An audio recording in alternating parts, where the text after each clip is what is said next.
Hello my dear travellers, कैसे हैं आप? मुझे उम्मीद है कि मस्त होंगे, झकास होंगे, जैसा कि हमेशा ही रहते हैं। और अब धीरे धीरे एग्जाम आ रहे हैं, तो आपने प्रैक्टिस भी बढ़ा दी होगी, अपने स्टडी आवर्स को भी बढ़ा दिया होगा। चलिए, तो फिर अब निक्कू भैया आए हैं, क्या लाए हैं? तो इस बार हम लेके आए हैं आपके लिए रिडम्पशन ऑफ डिवेंचर्स, यानी कि हमारे पास यहां पर 60 नंबर्स हो जाएंगे कंप्लीट। उसके बाद 20 नंबर की और लड़ाई रहेगी। मुझे उम्मीद है कि आप अच्छे से पढ़ रहे होंगे, प्रैक्टिस क्वेश्चंस को कर रहे होंगे। कोई डाउट आएगा तो हम तो है ही। तो चलिए फिर स्टार्ट करते हैं आज की क्लास। आज की क्लास में क्या है भैया? तो overview on redemption of debenture, पहले हम ये जानेंगे, थोड़ा सा समझेंगे क्या चीजें हैं, कैसे हैं। Then source of finance for redemption of debenture, किन तरीकों से हम रिडम्पशन करते हैं उनके बारे में समझेंगे। देन डिवेंचर रिडम्पशन रिजर्व, इसके बारे में समझेंगे। फिर डिवेंचर रिडम्पशन इन्वेस्टमेंट, इसके बारे में समझेंगे। और फिर इलस्ट्रेशंस तो करेंगे ही। हालांकि अब तो ये चैप्टर बहुत ही कम कर दिया। हमारे जमाने में जो पढ़ाया जाता था उसमें तो सिंकिंग फंड ये सब भी आता था, बट अब ये सब हायर क्लास में चला गया। तो अब उतना ज्यादा टफ नहीं है, लेकिन फिर भी टफ तब तक ही नहीं होता जब तक आपको बन रहा होता है। जिस पल ना बनना स्टार्ट हुआ ना, ऐसा लगता है अरे भाई ये कौन सी महाभारत में आ गया अपन, है कि नहीं? तो पढ़ना तो हमें है ही। तो चलिए फिर क्लास स्टार्ट करते हैं। तो देखिए, सबसे पहले ओवरव्यू लेते हैं। ओवरव्यू में क्या आएगा?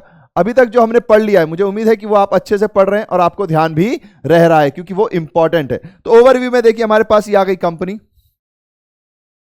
अब कंपनी ने जब पैसे मांगे थे तो पब्लिक ने उन पे भरोसा कर कर इनसे, मतलब जब कंपनी को पैसों की जरूरत थी तो कंपनी ने पब्लिक को डिबेंचर्स दिए थे। ठीक है, यहां तक की कहानी तो हमें पता है। अब कहानी का आता है दूसरा पार्ट, सेकंड पार्ट। ऑल्दो आजकल अगर रियल लाइफ में आप देखोगे तो जिस भी चीज का सीक्वल बन रहा है, बहुत ही कम है जिसका सेकंड पार्ट भी इतना ही मस्त बने, पर ये मस्त है। ठीक है, क्योंकि ये फिल्म नहीं है, रियलिटी है। तो अब देखिए, यहां पर हमें अभी तक ये हमने पढ़ा था कि भैया जी कंपनीज को पैसे की जरूरत हुई, उन्होंने रिसर्चर से बात किया, बात करके उनको पता चला एक डॉक्यूमेंट है, यानी कि एक हमारे पास इंस्ट्रूमेंट है जिसको हम डिवेंचर बोल सकते हैं। इस पर हम इंटरेस्ट देते हैं टाइम टू टाइम, और एक टाइम के बाद हम इसको पेमेंट भी करते हैं। तो पब्लिक को इंटरेस्ट भी मिलता है और जो पैसा उन्होंने लगाया वो भी वापस मिलता है। हमें ये पता था। अब ऐसे में पब्लिक भरोसा करती है तो कैश देती है, नहीं देगी तो नहीं होगा। ठीक है, तो ये कैश या बैंक लिख देते हैं अपन, बैंक ही नॉर्मली यूज करते हैं, तो बैंक देती थी। अब ये तो eight the time of issue था। कब था? Eight the time of issue. Eight the time of issue ये हुआ करता था, है ना। टाइम टू टाइम इंटरेस्ट भी चुकाए रहते थे ये लोग। टिंग टिंग टिंग। ठीक है, और मैं ये भी कर देता हूं ताकि आपको ध्यान रहे। टिंग एक बार, टिंग दो बार, टिंग तीन बार, यानी ये जो है ये क्या है? इंटरेस्ट। इंटरेस्ट भी चुकाया करते थे। ओके, अब वो घड़ी आ गई। अब घड़ी क्या आ गई? अब घड़ी आ गई है रिडम्पशन की, यानी कि अब कंपनी को प्रिंसिपल अमाउंट भी चुकाना है। कौन सा अमाउंट चुकाना है? प्रिंसिपल। ठीक है, प्रिंसिपल अमाउंट भी चुकाना है। तो प्रिंसिपल अमाउंट अगर चुकाना है तो इसका मतलब क्या हुआ कि रातों रात कोई पेड़ तो है नहीं जहां पे पैसे उग के आ जाएंगे, सीधा सा पॉइंट है।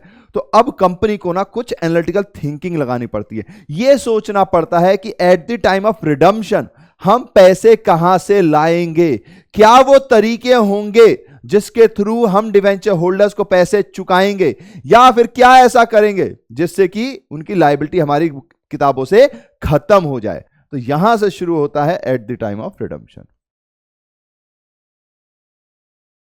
Eight the time of redemption. ठीक है, तो अब इसकी गाथा सुनते हैं। आओ चलो लेकर चलूं तुम्हें प्रिंसिपल अमाउंट चुकाने की गाथा सुनाने, है कि नहीं? चलिए, तो देखिए, अब यहां पर प्रिंसिपल अमाउंट है।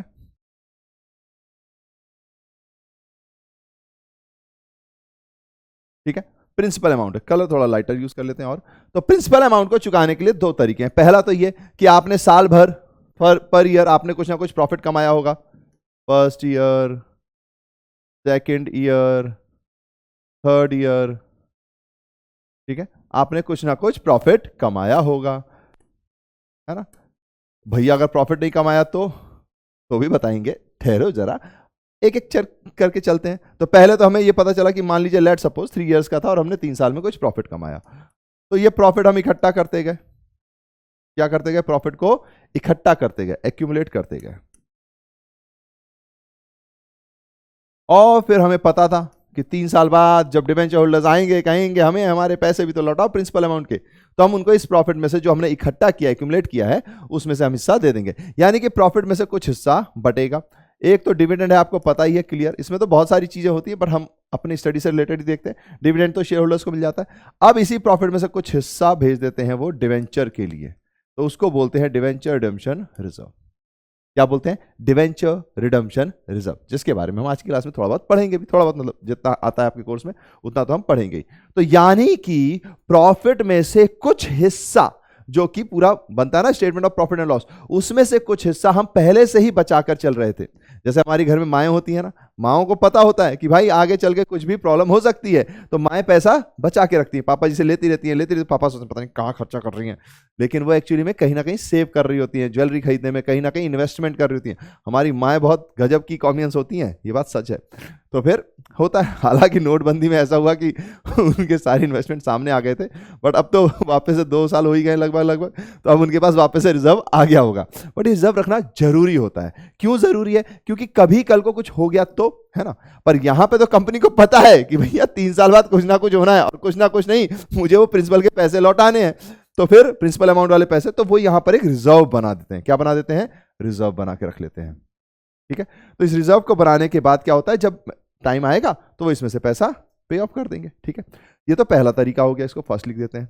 सेकंड, आपके मन में ऐसा भी डाउट आ सकता है कि भैया एक बात बताओ, ये रिजर्व में पैसा रखे जा रहे हैं, ठीक है चलो रखते जा रहे हैं, पर जब इनके पास पैसे हैं 3 साल बाद इनको चुकाना है, तो क्यों ना ये पैसे का इन्वेस्टमेंट कर दे।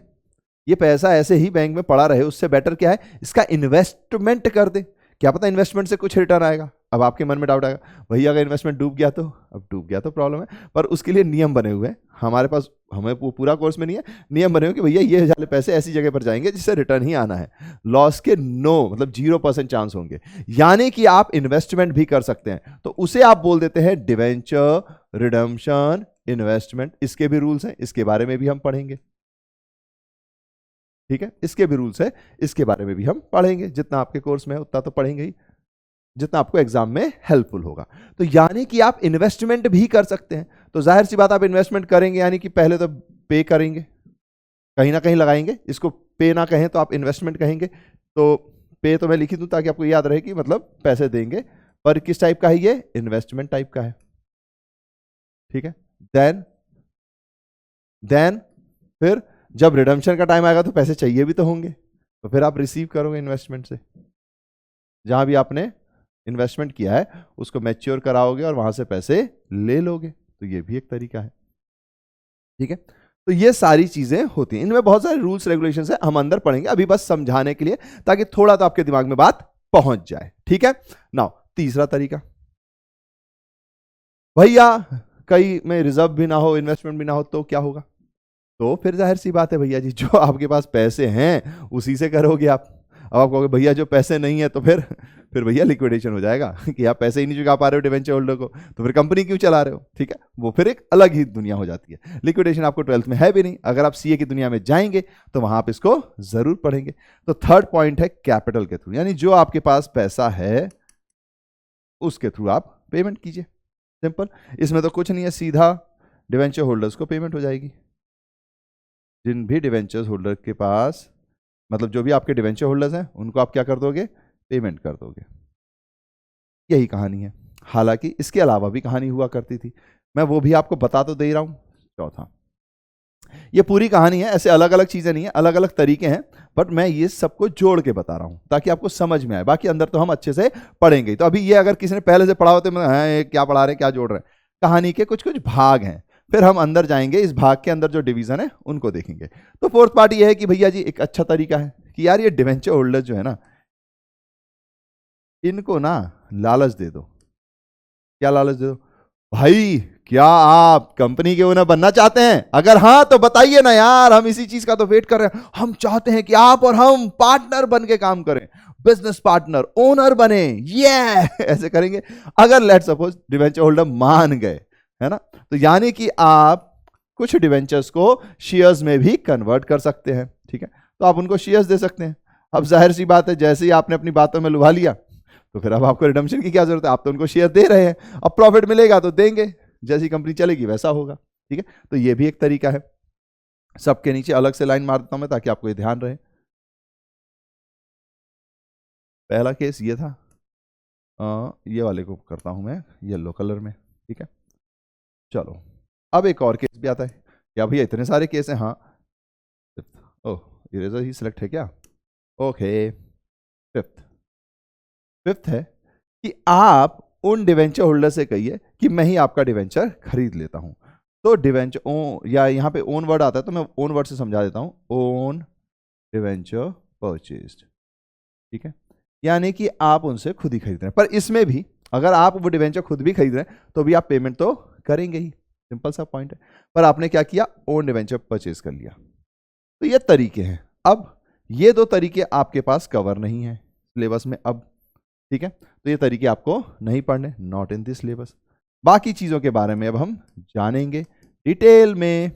तो क्या कहानी आपको समझ में आ गई? ठीक है, कोई प्रॉब्लम तो नहीं है? कहानी बहुत ही सिंपल है। अब बस विजुअलाइज कर लीजिए कि प्रॉफिट होगा तो कुछ हिस्सा इधर जाएगा, कहां जाएगा, डिवेंचर रिडेम्पशन रिजर्व में जाएगा। क्या एंट्री होनी चाहिए? देखो बिना पढ़ाए पूछ रहा हूं, बता दो।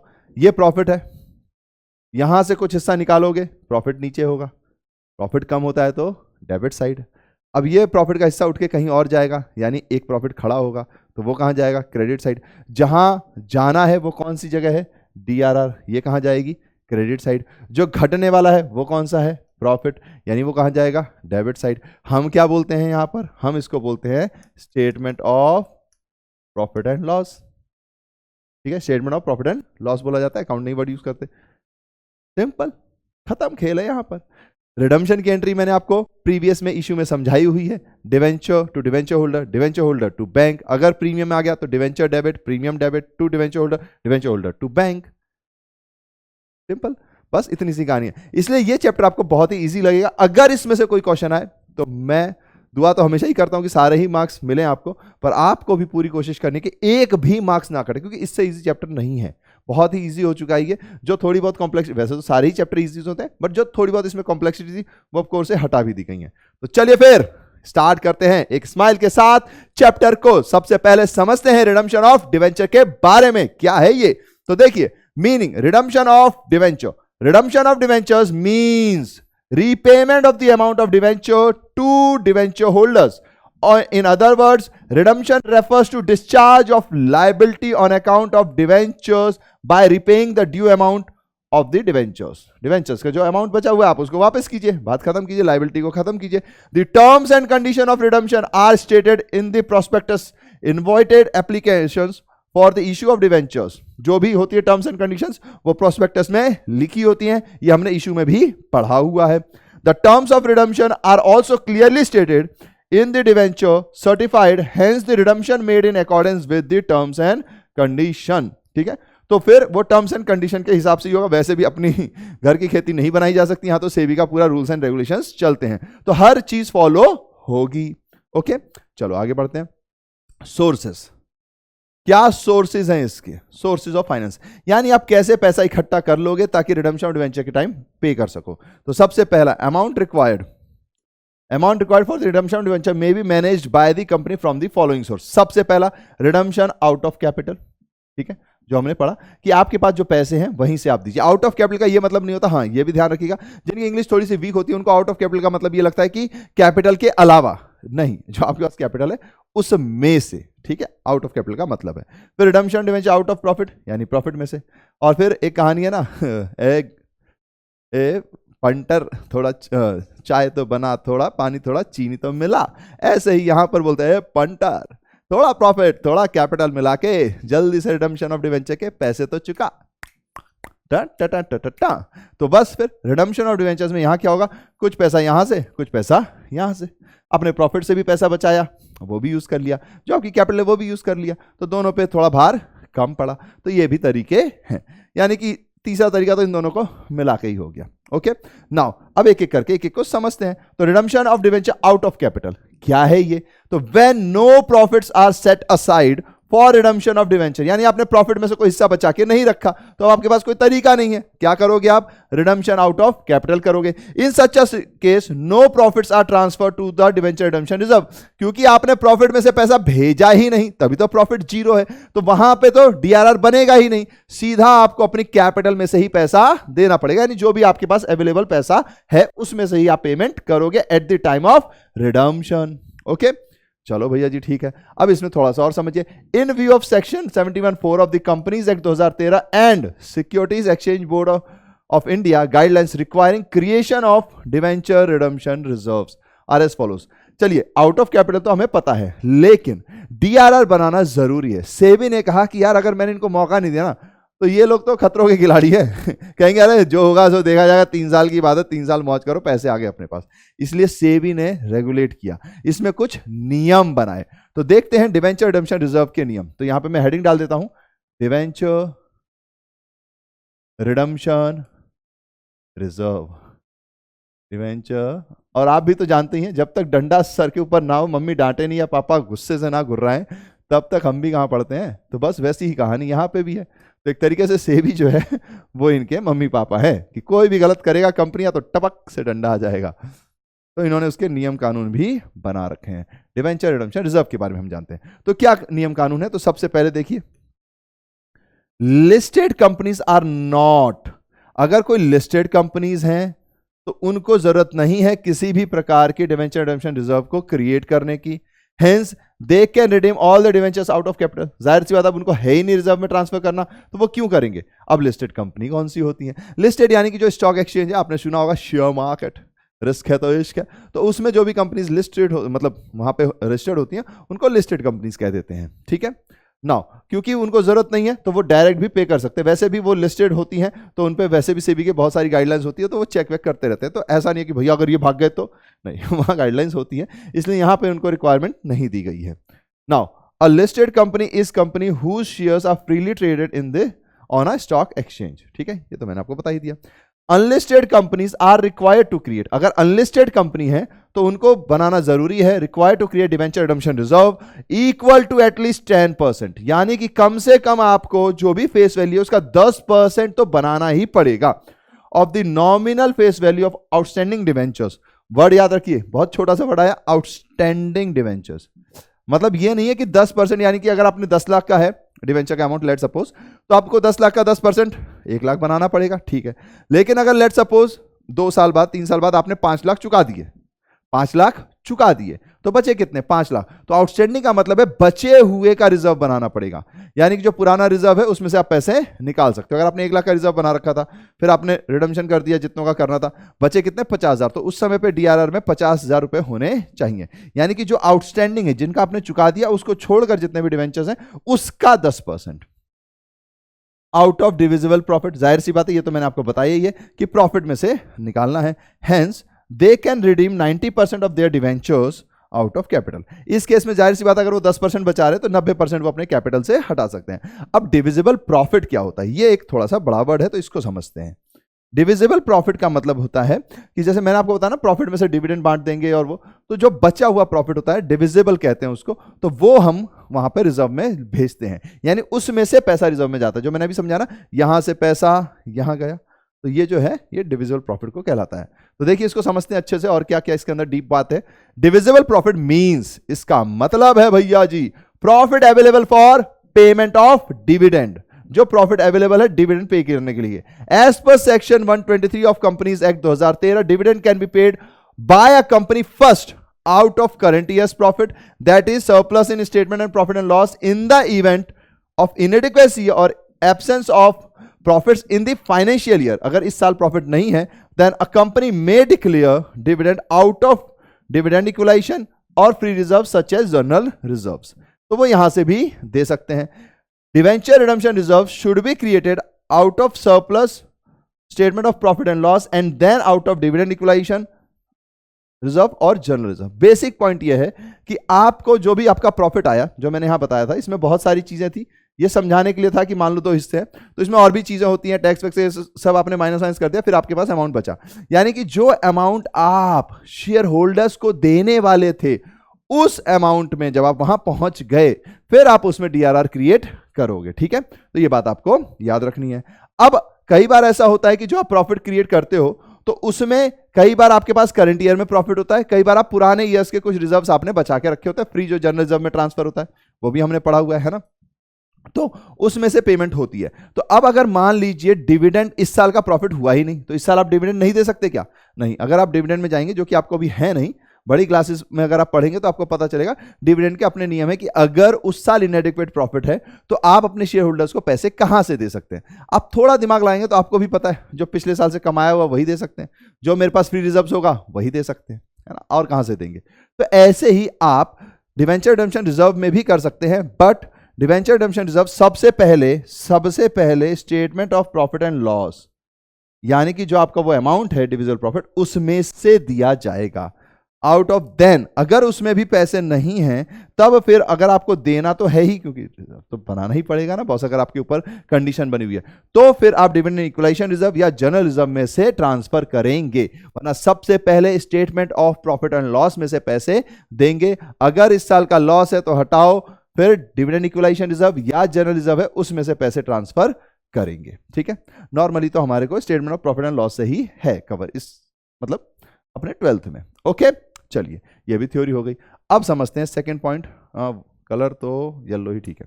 Now redemption of debenture out of profit, simple सा पॉइंट, आउट ऑफ प्रॉफिट मतलब प्रॉफिट में से। तो देखिए redemption out of profit means that an amount equal to debenture outstanding that is 100% of the nominal value of outstanding debentures is transferred from divisible profit। Word याद रखिएगा, divisible profit। Out of profit का मतलब है कि पूरा का पूरा हमने प्रॉफिट के उसमें से ही दिया है, to newly open account name debenture redemption reserve account हम बनाएंगे, फिर उसके अंदर भेजेंगे, फिर रिडम्पशन के टाइम यहां से पैसे देंगे। It is called redemption out of profit because the transfer of profit to debenture redemption reserve reduces the amount of profit available for dividend. It means that profit set aside for DRR not available for payment as dividend। फिर आपको यह भी ध्यान रखना है कि एक बार पैसा आपने इधर भेज दिया, फिर अब आप नहीं कहोगे कि इसी में से डिविडेंड बांटो, वो फिर डिवेंचर होल्डर्स के लिए है। डिवेंचर होल्डर्स का जब रिडम्पशन का टाइम आएगा तब उसका इस्तेमाल करना है, तो उन पैसों को अब आप डिविडेंड के रूप में नहीं बांट सकते। वैसे भी ये तो नॉर्मल समझिए कि भाई अगर अपन ने किसी और के लिए रखा है, किसी और को थोड़ी देंगे, है ना। But would be utilized to redeem the debentures, thus existing liquid resources of the company are not affected by redeeming in the manner, ताकि जो आपके कंपनी के करंट रिसोर्सेज हैं उसमें कोई भी असर ना पड़े। आप बचा के रख रहे हैं, वहीं से आप उनको दे देंगे। अगर कहीं और से देंगे तो वहां की मैथ्स गड़बड़ हो जाएगी, है ना, वहां की प्लानिंग, सोर्सेज ऑफ फाइनेंस अलग अलग चीजों में अलग अलग तरीके से होता है, तो सब कुछ चेंज हो जाने के चांसेस होते हैं। सीधा सीधा सिंपल पॉइंट यह है कि भैया जी आपके पास जो डिविजिबल प्रॉफिट है उसमें से आप पैसे जमा करते जा रहे हो डीआरआर में, क्योंकि आपको पूरा का पूरा पैसा प्रॉफिट से ही देना है, तो आप जमा करते जाओ, जमा करते जाओ, जमा करते जाओ, जब रिडम्पशन का पीरियड आएगा वहां से पे कर देना, खत्म। चलो अब आगे बढ़ जाते हैं भैया जी। अब पॉइंट वही है कि आउट ऑफ कैपिटल या प्रॉफिट में से, तो यहां तो कोई दिक्कत ही नहीं है। It means redemption of debenture partly out of capital and partly out of profit. For example, एक एग्जाम्पल देखिए, if an unlisted company created DRR equivalent to 10% of the outstanding debentures, then 10% redemption will be called out of profits and 90% redemption out of capital। मतलब जितना percent आपने profit से लिया उतना percent out of profit है, जितना percent capital से उतना परसेंट आउट ऑफ कैपिटल है, दोनों से लिया है, इसीलिए ये थर्ड केस बन रहा है। ठीक है, पैसे तो चुकाने ही है। ओके भैया जी, now some guidelines for redemption of debenture, तो इसको ध्यान दीजिए। सबसे पहले the creation of DRR reserve that is obligatory only for non convertible debentures and non convertible portions of partly convertible debentures, यानी कि जो नॉन कन्वर्टेबल डिवेंचर्स हैं उन्हीं पर यह नियम लगेगा, क्योंकि जो कन्वर्ट हो सकते हैं उनको तो आप शेयर बना दोगे, तो नियम क्यों लगेगा भाई, है ना। आपको कोई अलग से जेब से पैसे तो देने ही नहीं है। कन्वर्टेबल डिवेंचर का मतलब है कि बाद में जाके कन्वर्ट होकर शेयर हो जाएंगे। ठीक है, okay. An unlisted company shall create DRR equivalent to at least 10%। ये बात याद रखिएगा कि अनलिस्टेड कंपनी होगी तो उनको 10% का DRR बनाना ही बनाना है। तो अगर आपको क्वेश्चन आएगा, हालांकि जब हम इलस्ट्रेशन करेंगे तो मैं आपको दिखाऊंगा भी, सर्कल छोटी छोटी मगर मोटी बातें वो भी तो करेंगे, तो ध्यान रखिएगा कि अनलिस्टेड के केस में 10% है, लिस्टेड के केस में DRR नहीं बनाना, नहीं बनाना, नहीं बनाना। DRR debenture redemption reserve. Okay, ठीक है भैया जी।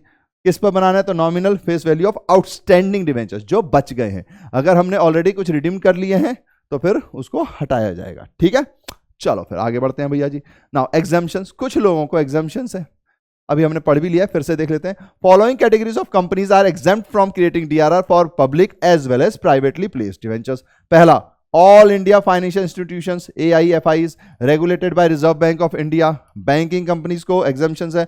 Other financial institutions within the meaning of section 272 of companies act 2013। इतना सब कुछ आपके अंदर नहीं है, पर कुछ चीजें आपको पता होनी चाहिए, दिमाग में होनी चाहिए। ये सब चीजें आपके बाद में है, पूछी भी नॉर्मली नहीं जाती हैं। Now non banking financing company registered with RBI NBFC, इसमें भी ये अप्लाई ही नहीं है, मतलब उनको DRR बनाने की जरूरत नहीं है। हाउसिंग फाइनेंस कंपनी HFC, इनको भी जरूरत नहीं है। Registered with national housing bank या अदर लिस्टेड कंपनीज, इनको भी जरूरत नहीं है। यानी इनको DRR बनाने की जरूरत नहीं है, ये बिना बनाए भी आराम से अपना काम करेंगे, जब मैच्योरिटी का पीरियड आएगा तो पेमेंट कर देंगे। पर इनको DRR बनाना कंपलसरी नहीं है। इसका मतलब ये नहीं है कि भैया ये फिर प्रॉफिट में से पैसा नहीं देंगे, क्या देंगे, पर इनको कंपलसरी नहीं है कि भाई नहीं दोगे तो ऊपर से सेबी का डंडा टपक से आएगा। नहीं, बना रहे हैं, नहीं बना रहे, ऑप्शंस आपके पास अवेलेबल है, बट डंडा आपके ऊपर नहीं है। बाकियों के ऊपर डंडा है, खासकर अनलिस्टेड कंपनीज, ठीक है, जो यहां पर लिखी हुई हैं। कि भाई लिस्ट नहीं है तो उन पर वैसे भी सेबी के रेगुलेशंस नहीं चल रहे हैं, तो भाई उन पर तो डंडा रखना पड़ेगा। ठीक है, होता है ना कि जो बच्चे अपने पेरेंट्स की बात मानते हैं, पेरेंट्स थोड़ा सा कहते हैं हाँ ठीक है होता है ना, कई दोस्त होते हैं आपके पेरेंट्स, कभी आप गलती करते हो तो वो उस दोस्त को फोन करते हैं, पूछते हैं हाँ ये आपके पास था क्या, उसने कह दिया हाँ, तो उनको लगता है हाँ ठीक है।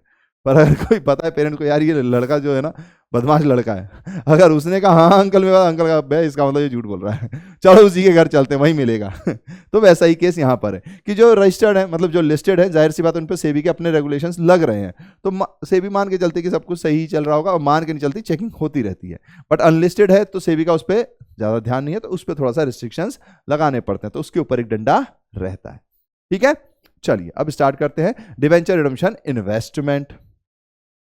यानी कि भैया अगर हम पैसे बचा रहे हैं, इसके बजाय हमने कुछ इन्वेस्टमेंट कर दिया अभी से कि 3 साल बाद थोड़ा सा रिटर्न के साथ मिल जाए, तो हम डिवेंचर होल्डर को अच्छे से चुका पाए। और जो पैसे हमने रखे थे ऐसे ही रखे रहते, उससे अच्छा उस पर इन्वेस्टमेंट कर लिया। हम बिजनरी लोग हैं, ठीक है। पर यह भी बात सही है कि आपके मन में डाउट आएगा कि भैया अगर लॉस हो गया तो बैंड बजेगी, बट ऐसे नियम कानून है कि लॉस होता नहीं है, ऐसी जगहों पर लगाने जहां से लॉस होगा ही नहीं।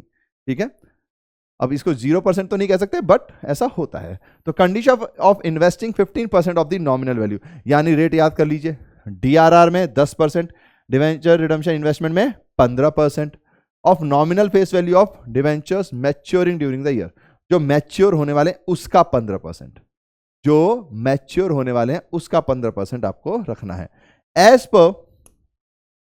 As per rule 18(7) of the B of the companies share capital and debenture rules 2014 के हिसाब से, एज अमेंडेड, या अमेंड हुआ होगा, prescribes that all listed as well as unlisted companies that are to redeem debenture shall force to 30th day of April, ये dates याद रखिएगा, ये आ सकते हैं, ठीक है, 30th day of April each year deposit or invest in specified securities। देखिए मैंने बताया ना, specified securities ये बताई हुई होती हैं, अभी कोर्स में नहीं है, आपके थोड़ा थोड़ा है तो थोड़ा थोड़ी जानते हैं। A sum which shall not less than 15% of the nominal face value of debentures maturing during the year ending on 31 March of the next year।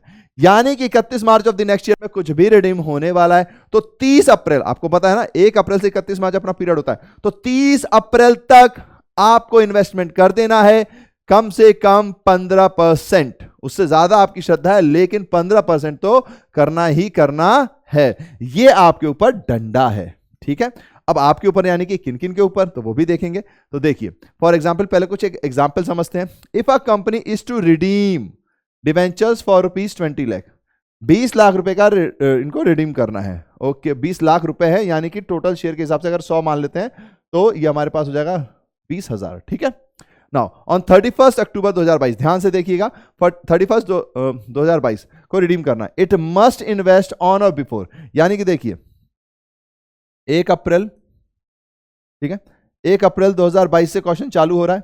ठीक है, यानी ईयर कब एंड होना चाहिए, तो ईयर एंड होगा 31 मार्च 2023। ठीक है, ईयर एंड ऐसे ही होगा। तो आपको पता चल गया है कि it must invest 3 lakh rupees, यानी कि आपको यह पता चल गया कि इतने अमाउंट का रिडम्पशन है। कब है रिडम्पशन? तो यहां पे मान लो अक्टूबर है, 31 अक्टूबर को ₹20 लाख डिवेंचर का रिडम्पशन। तो इसका मतलब यह है कि यहां पर जब ये अप्रैल शुरू हो रहा है, यहां पे 30 अप्रैल तक आपको इस अमाउंट का 15% यहां पर इन्वेस्ट करना है। ठीक है, बस यही सवाल है, इस मतलब यही बात है। तो एटलीस्ट LEAST आएगा, एट लीस्ट ₹3 लाख आप ट्रांसफर करेंगे, that is 15% of the 20 lakh in specified securities. Specified securities में करना है। Now the amount so deposited or invested can be utilized only for the purpose of repayment of debenture maturing during the year। जाहिर सी बात है, जो आप amount invest कर रहे हैं वो सिर्फ उसी के लिए यूज होगा। ऐसा नहीं है कि इन्वेस्ट यहां किया रिडम्पशन के लिए और बाद में किसी और काम के लिए यूज कर लिया, ये तो पॉसिबल ही नहीं है। जिस काम के लिए आपने पैसे इन्वेस्ट किए हैं, इन्वेस्टमेंट से मिलने वाले पैसे उसी काम में यूज होने चाहिए। तो सीधा सा पॉइंट है ना। चलिए, तो फिर अब मुझे उम्मीद है कि आप ये समझ गए होंगे कि तारीख यह है कि 30 अप्रैल तक, अगर मान लीजिए इस पूरे पीरियड में कभी भी आप रिडम्पशन करने वाले हैं, किसी भी अमाउंट का करने वाले हैं, तो इस तारीख तक आपको 30 अप्रैल तक उसका 15% इन्वेस्ट कर देना है। इतनी सी बात है। ठीक है, चलो आगे बढ़ते हैं। अब इसके जो वो है एग्जम्पशंस, वो देखते हैं। Exemptions to the rule of depositing और इन्वेस्टिंग 15% अमाउंट स्पेसिफाइड सिक्योरिटीज। अब ध्यान दीजिएगा, ठीक है।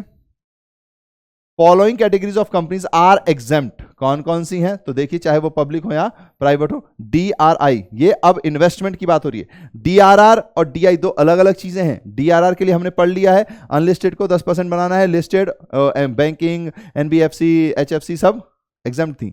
यहां पे अलग हो रहा है, तो थोड़ा सा दोनों के नियम को ध्यान रखिएगा, थोड़ा सा डिफरेंस है तो उसको समझ लीजिए। देखिए, all India financial institutions, bank companies, other financial institutions और कंपनीज एक्ट 2013, यहां पर उनको कोई भी नहीं बनाना है, ये ठीक है। लेकिन वहां बहुत लंबी लिस्ट थी, अब यहां देखिए, ये देख लीजिए। दस following companies are required to deposit or invest at least 15% of the nominal or face value of the debenture. कौन कौन सी? Listed company. गोला मारो भैया, अलग से एक और ब्लू कलर से गोला मारो, याद रहे कि DRI आपके लिस्टेड कंपनीज को बनाना है, साथ में जो NBFCs हैं या फिर जो HFC भी है, इनको भी DRI बनाना है, यानी डिवेंचर रिडम्पशन। इन्वेस्टमेंट में तो पैसे डालने, मतलब इन्वेस्टमेंट तो करना है, जिस भी डिवेंचर का रिडम्पशन होने वाला उसका 15%। DRR नहीं बनाना था इनको, इसीलिए मैंने यहां ब्लू लाइन मारा है ताकि आपको ध्यान रहे ये बात कि DRR में ये नहीं आएंगे पर DRI में आएंगे। ठीक है, फिर अनलिस्टेड कंपनीज हो तो DRR भी बना रहे हैं, DRI भी बनाएंगे। एक्सप्लेनेशन ध्यान दीजिए। It means that although listed companies are not required to create DRR, but they must also invest at least 15% of the debenture maturing during the year। तो उनको इन्वेस्ट तो करना ही पड़ेगा, भले ही DRR उनको नहीं बनाना पड़ रहा। तो यही पॉइंट होंगे जो आपको भी समझ में आ रहे होंगे कि एग्जामिनर अगर खेलेगा तो यहीं से खेलेगा, कंपनी का नाम दे देगा, उसके बाद कहेगा लिस्टेड कंपनी, आप कहोगे हाँ DRR नहीं बनता, क्वेश्चन सॉल्व करोगे, भूल गए इन्वेस्टमेंट तो आता था, भूल गए, अरे हाँ इन्वेस्टमेंट भी नहीं बनता, अरे नहीं आता था। तो जो याद रखेगा उसको ध्यान रहेगा, तो यहीं पे वो खेल सकता है। ठीक है, कि लिस्टेड कंपनी होगी या NBFC कंपनी होगी या HFC कंपनी होगी, तो उनको डिवेंचर रिडम्पशन इन्वेस्टमेंट की एंट्री करनी पड़ेगी क्योंकि उनके ऊपर डंडा है। और DRR की एंट्री अगर मान लीजिए क्या बोलते हैं अनलिस्टेड है तो DRR भी बनाएगी, DRI भी बनाएगी। लेकिन अगर मान लीजिए सिर्फ आपसे पूछा DRR की एंट्री कौन बनाएगा, तो ध्यान रखिएगा अनलिस्टेड HFC NBFC या फिर ये लिस्टेड कंपनीज, इनको DRR नहीं बनाना है। ये जो छोटे से चेंज होते हैं इन्हीं को ध्यान रखेंगे तो चैप्टर आपको और आसान लगेगा, चुटकियों वाला हल हुआ। अब देखिए methods of redemption of debenture, जो कि इस चैप्टर का मेन धड़ है। तो सबसे पहला है lump sum eight the end of fix period, इकट्ठा पेमेंट कर देना, लमसम का मतलब तो आप समझते ही हो। दूसरा redemption of debentures in instalments या ड्रॉ लॉट्स, यानी कि इकट्ठा ना करके 2-2 लाख, अगर मान लीजिए 10 लाख है तो 5 साल में 2-2 लाख करके कर दिया, 3 साल में कर दिया, मतलब इंस्टॉलमेंट्स में पेमेंट हो रही है। देन उसके बाद by the purchase of own debentures, आपने खुद खरीद लिए ओपन मार्केट से, ये अभी कोर्स में नहीं है। बाय कन्वर्जन इनटू शेयर्स और न्यू डिवेंचर्स, या फिर आपने उनको कन्वर्ट करके नए साल के लिए और डिवेंचर्स पकड़ा दिए, ये भी एक तरीका होता है। ठीक है, चलो अब बढ़ते हैं आगे। तो ध्यान दीजिएगा, it may be noted that method number 3 and 4, that is purchase of own debentures from open market and conversion of shares or newly debentures are not in syllabus, hence they have not been discussed, इसलिए ये discuss नहीं होंगे। Although मैं आपको थोड़ा बहुत इसके बारे में जरूर बता दूंगा, ऑल्दो मुझे उम्मीद है कि अगर आप थोड़ी भी समझ रखते हैं अकाउंटिंग टर्म्स की तो आप खुद भी कर लेंगे, पर मैं समझाऊंगा और आपसे पूछूंगा एंड में। फिलहाल तो जो चीजें काम की है वो हमें देखना है। ठीक है, now lump sum payment at the end of fix period, इसमें क्या होता है, तो under this method company redeems, company redeem कर रही है whole of the debentures in one lump sum at the expiry of specified period. जैसे ही जो पीरियड है, मैच्योरिटी पीरियड आ गया है, तो जैसे ही स्पेसिफाई होगा इकट्ठा पेमेंट कर दिया हमने। ठीक है, at maturity date of debentures or earlier at the option of company, such redemption may be made at par premium according to the terms of issue। और redemption par पर, प्रीमियम पर होगा, डिस्काउंट पर नहीं होगा। प्लीज अगर आपने issue of debenture का चैप्टर नहीं पढ़ा तो उसको जरूर पढ़िएगा, उसमें ये बात क्लियर है। ऑल्दो मैंने यहां भी बता दी है, पर अगर सीक्वेंस वाइज आप पढ़ेंगे तो आपको लगेगा कि आप कुछ कर रहे हैं। बीच बीच टुकड़ों में पढ़ने से कभी भी किताब पूरी नहीं पढ़ी जाती, फिर कहानी खुद की गढ़ी जाती है, किताब की नहीं गढ़ी जाती है ना। तो कहते हैं ना लोग कि आप एक पॉइंट से दूसरे पॉइंट में जाते हैं, दूसरे से तीसरे, तीसरे चौथे में, तो बात का बतंगड़ बन जाता है। तो वो इसीलिए बनता है क्योंकि लोग आधा आधा सुनते हैं, अपना परसेप्शन, अपना मोटिवेशन, अपनी थिंकिंग और अपना जो भी एजेंडा वो सब जोड़ देते हैं, तो बात का बतंगड़ तो बनना है। तो इसलिए सारी चीज़ों को अच्छे से पढ़ के आना है। चलिए अब मैं कुछ चीज़ें आपको समझाता हूं। जैसे हम लमसम पीरियड में, तो लमसम में क्या होगा, इकट्ठे पैसे की पेमेंट की जाएगी। ठीक है, तो यहां तो कोई दिक्कत नहीं। जैसा हम पेमेंट करते थे debentures account debit to debenture holder, फिर हमारा क्या आ जाएगा, debenture holder to bank. Premium आ गया तो debenture premium to debenture holder to bank. ठीक है, नाउ अब हम जो चीज करने वाले हैं उस पर थोड़ा ध्यान दीजिएगा कि अब हमें जर्नल एंट्रीज करनी है। तो जर्नल एंट्रीज जो है हम पूरा इकट्ठा एक साथ समझेंगे कि अगर डीआरआर बनेगा तो क्या एंट्री होगी, अगर मान लीजिए डीआरआई बनेगा तो क्या एंट्री होगी, और रिडम्पशन की क्या एंट्री होगी। तो ये हम तीनों इकट्ठी एंट्री को समझ लेंगे, एक बार में ही समझ में आ जाएगा। The journal entries in this methods are as follows.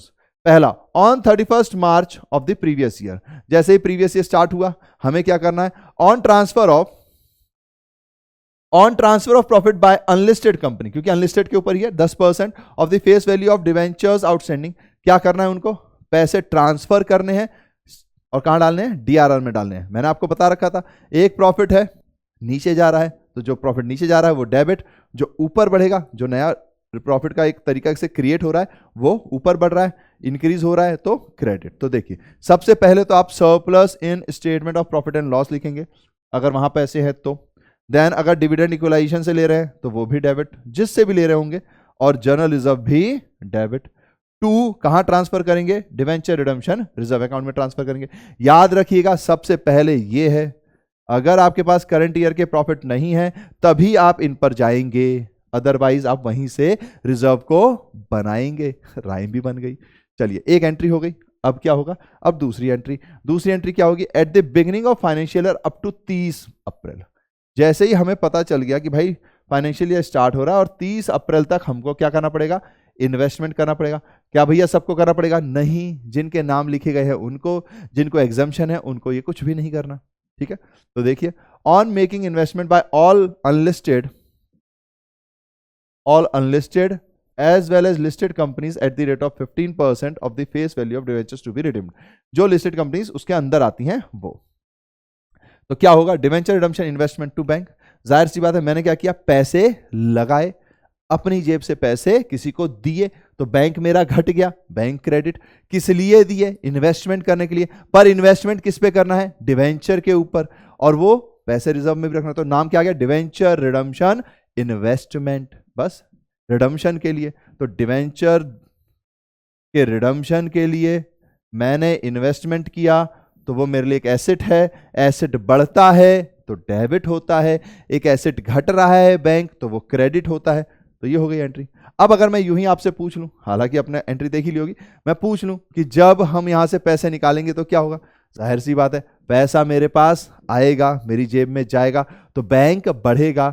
अब जो इन्वेस्टमेंट मतलब मेरा जो इन्वेस्टमेंट था उससे मैंने पैसे निकाल लिए, इन्वेस्टमेंट घट जाएगा तो क्रेडिट। तो जब हम इसको एनकैश कराएंगे, क्या करेंगे, ऑन एनकैशिंग इन्वेस्टमेंट, है ना, क्योंकि जब मैं रिडम्पशन करूंगा तो मैं पैसे चाहिए भी तो होंगे यहां से। तो bank account debit to debenture redemption investment account.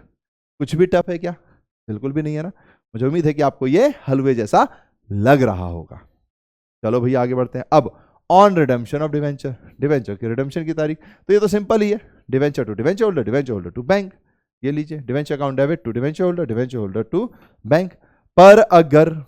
पर अगर यहां पर प्रीमियम होता तो क्या होती एंट्री भैया, तो debenture account debit premium on redemption of debenture account debit to debenture holder, ठीक है,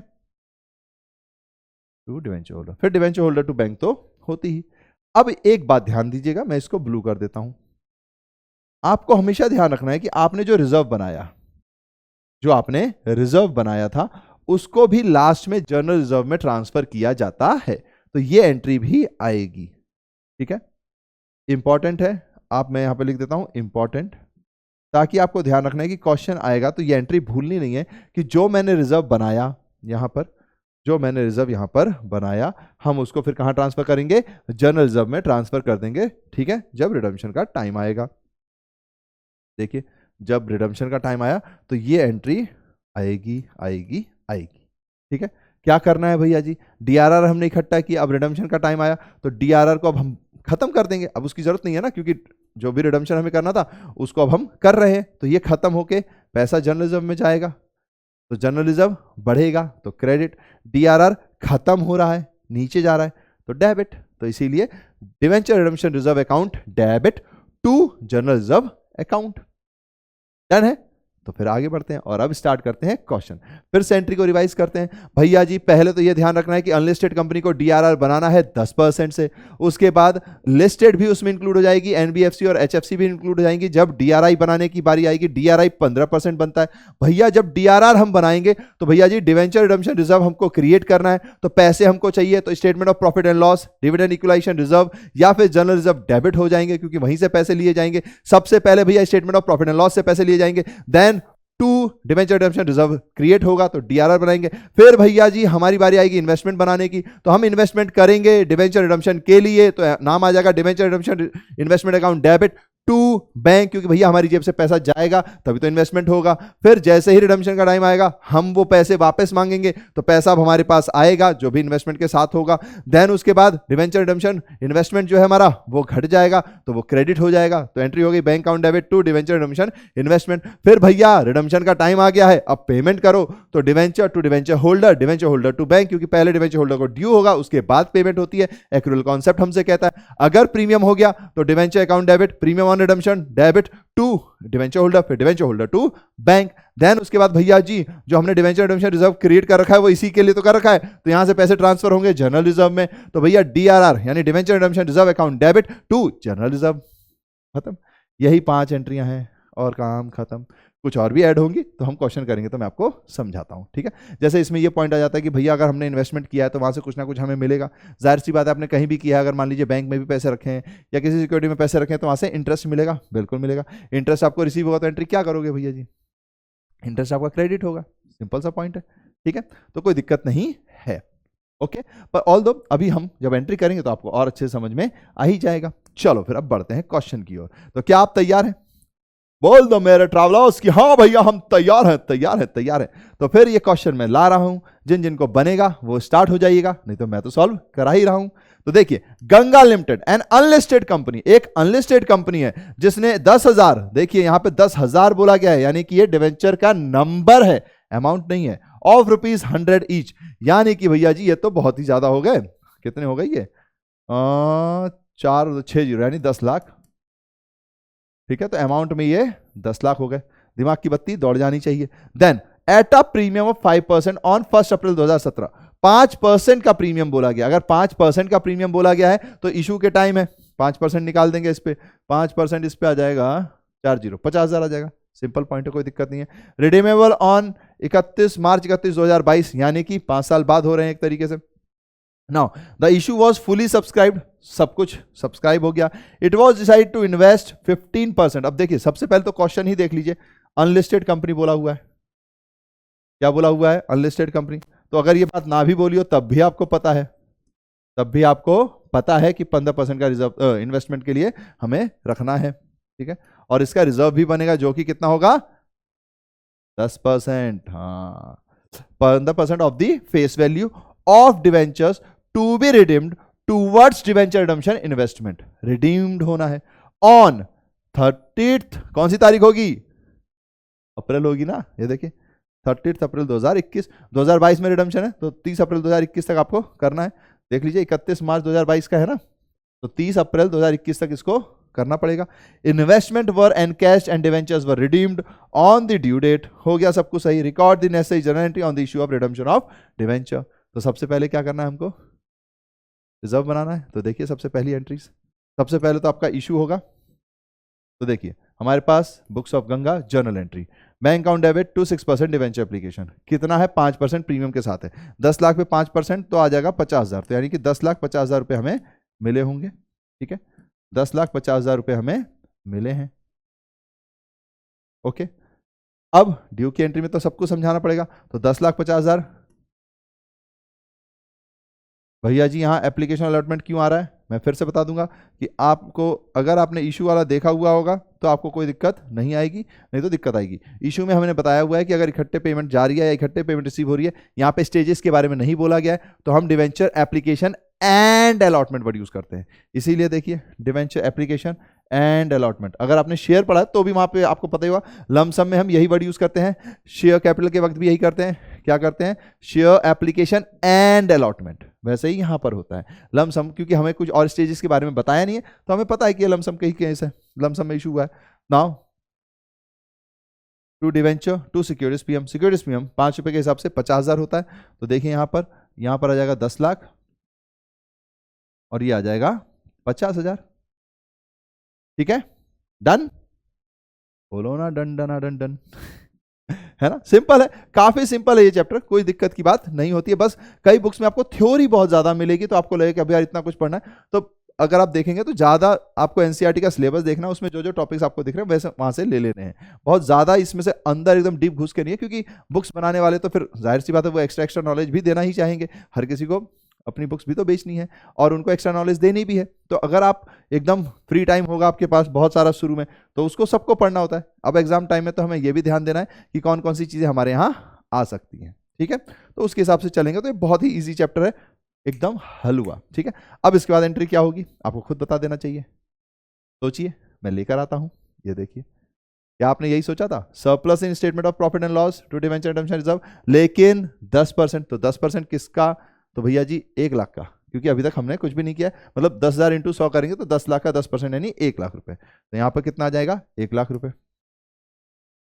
अगर आपने ये सोच लिया था तो very good, very very good, है ना, सिंपल है। फिर क्या करेंगे भैया? इन्वेस्टमेंट की एंट्री करेंगे। तो देखिए डिवेंचर रिडेम्पशन इन्वेस्टमेंट कौन सी तारीख को करेंगे? ध्यान से देखिएगा, ये कौन सी तारीख है? 30 अप्रैल, ठीक है, 30 अप्रैल। कितना है भैया? 15% है। कितना था? 10 लाख। 10 लाख का 15% आप निकालोगे रुपए के हिसाब से तो 1.5 लाख ही आएगा, ठीक है। मैंने उसको रुपए में कन्वर्ट करके बोल रहा हूं, है ना, वरना नंबर ऑफ डिवेंचर 10,000 है और 100 ईच का है, ओके। तो 1,50,000, 1,50,000। अब रिडम्पशन कब होना था? ध्यान से देखिएगा, रिडम्पशन कौन सी तारीख को बोली गई है? 31 मार्च 2022 को बोली गई है, ठीक है। तो देखिए ये एंट्री जो है ये तो 17 की है, ये देखिए 21 से चालू हुई है, ओके। 21 को 31 मार्च आएगा, ये नहीं 31 मार्च होगा ये, ओके। नाउ अब स्टार्ट करते हैं। तो फिर ये यहाँ पर ये स्टार्ट हो गया। अब क्या करना है भैया? तो जाहिर सी बात है अब मैच्योरिटी का पीरियड आ रहा है। तो देखिए तारीख क्या आ गई? 22 मार्च। तो सबसे पहले क्या होगा?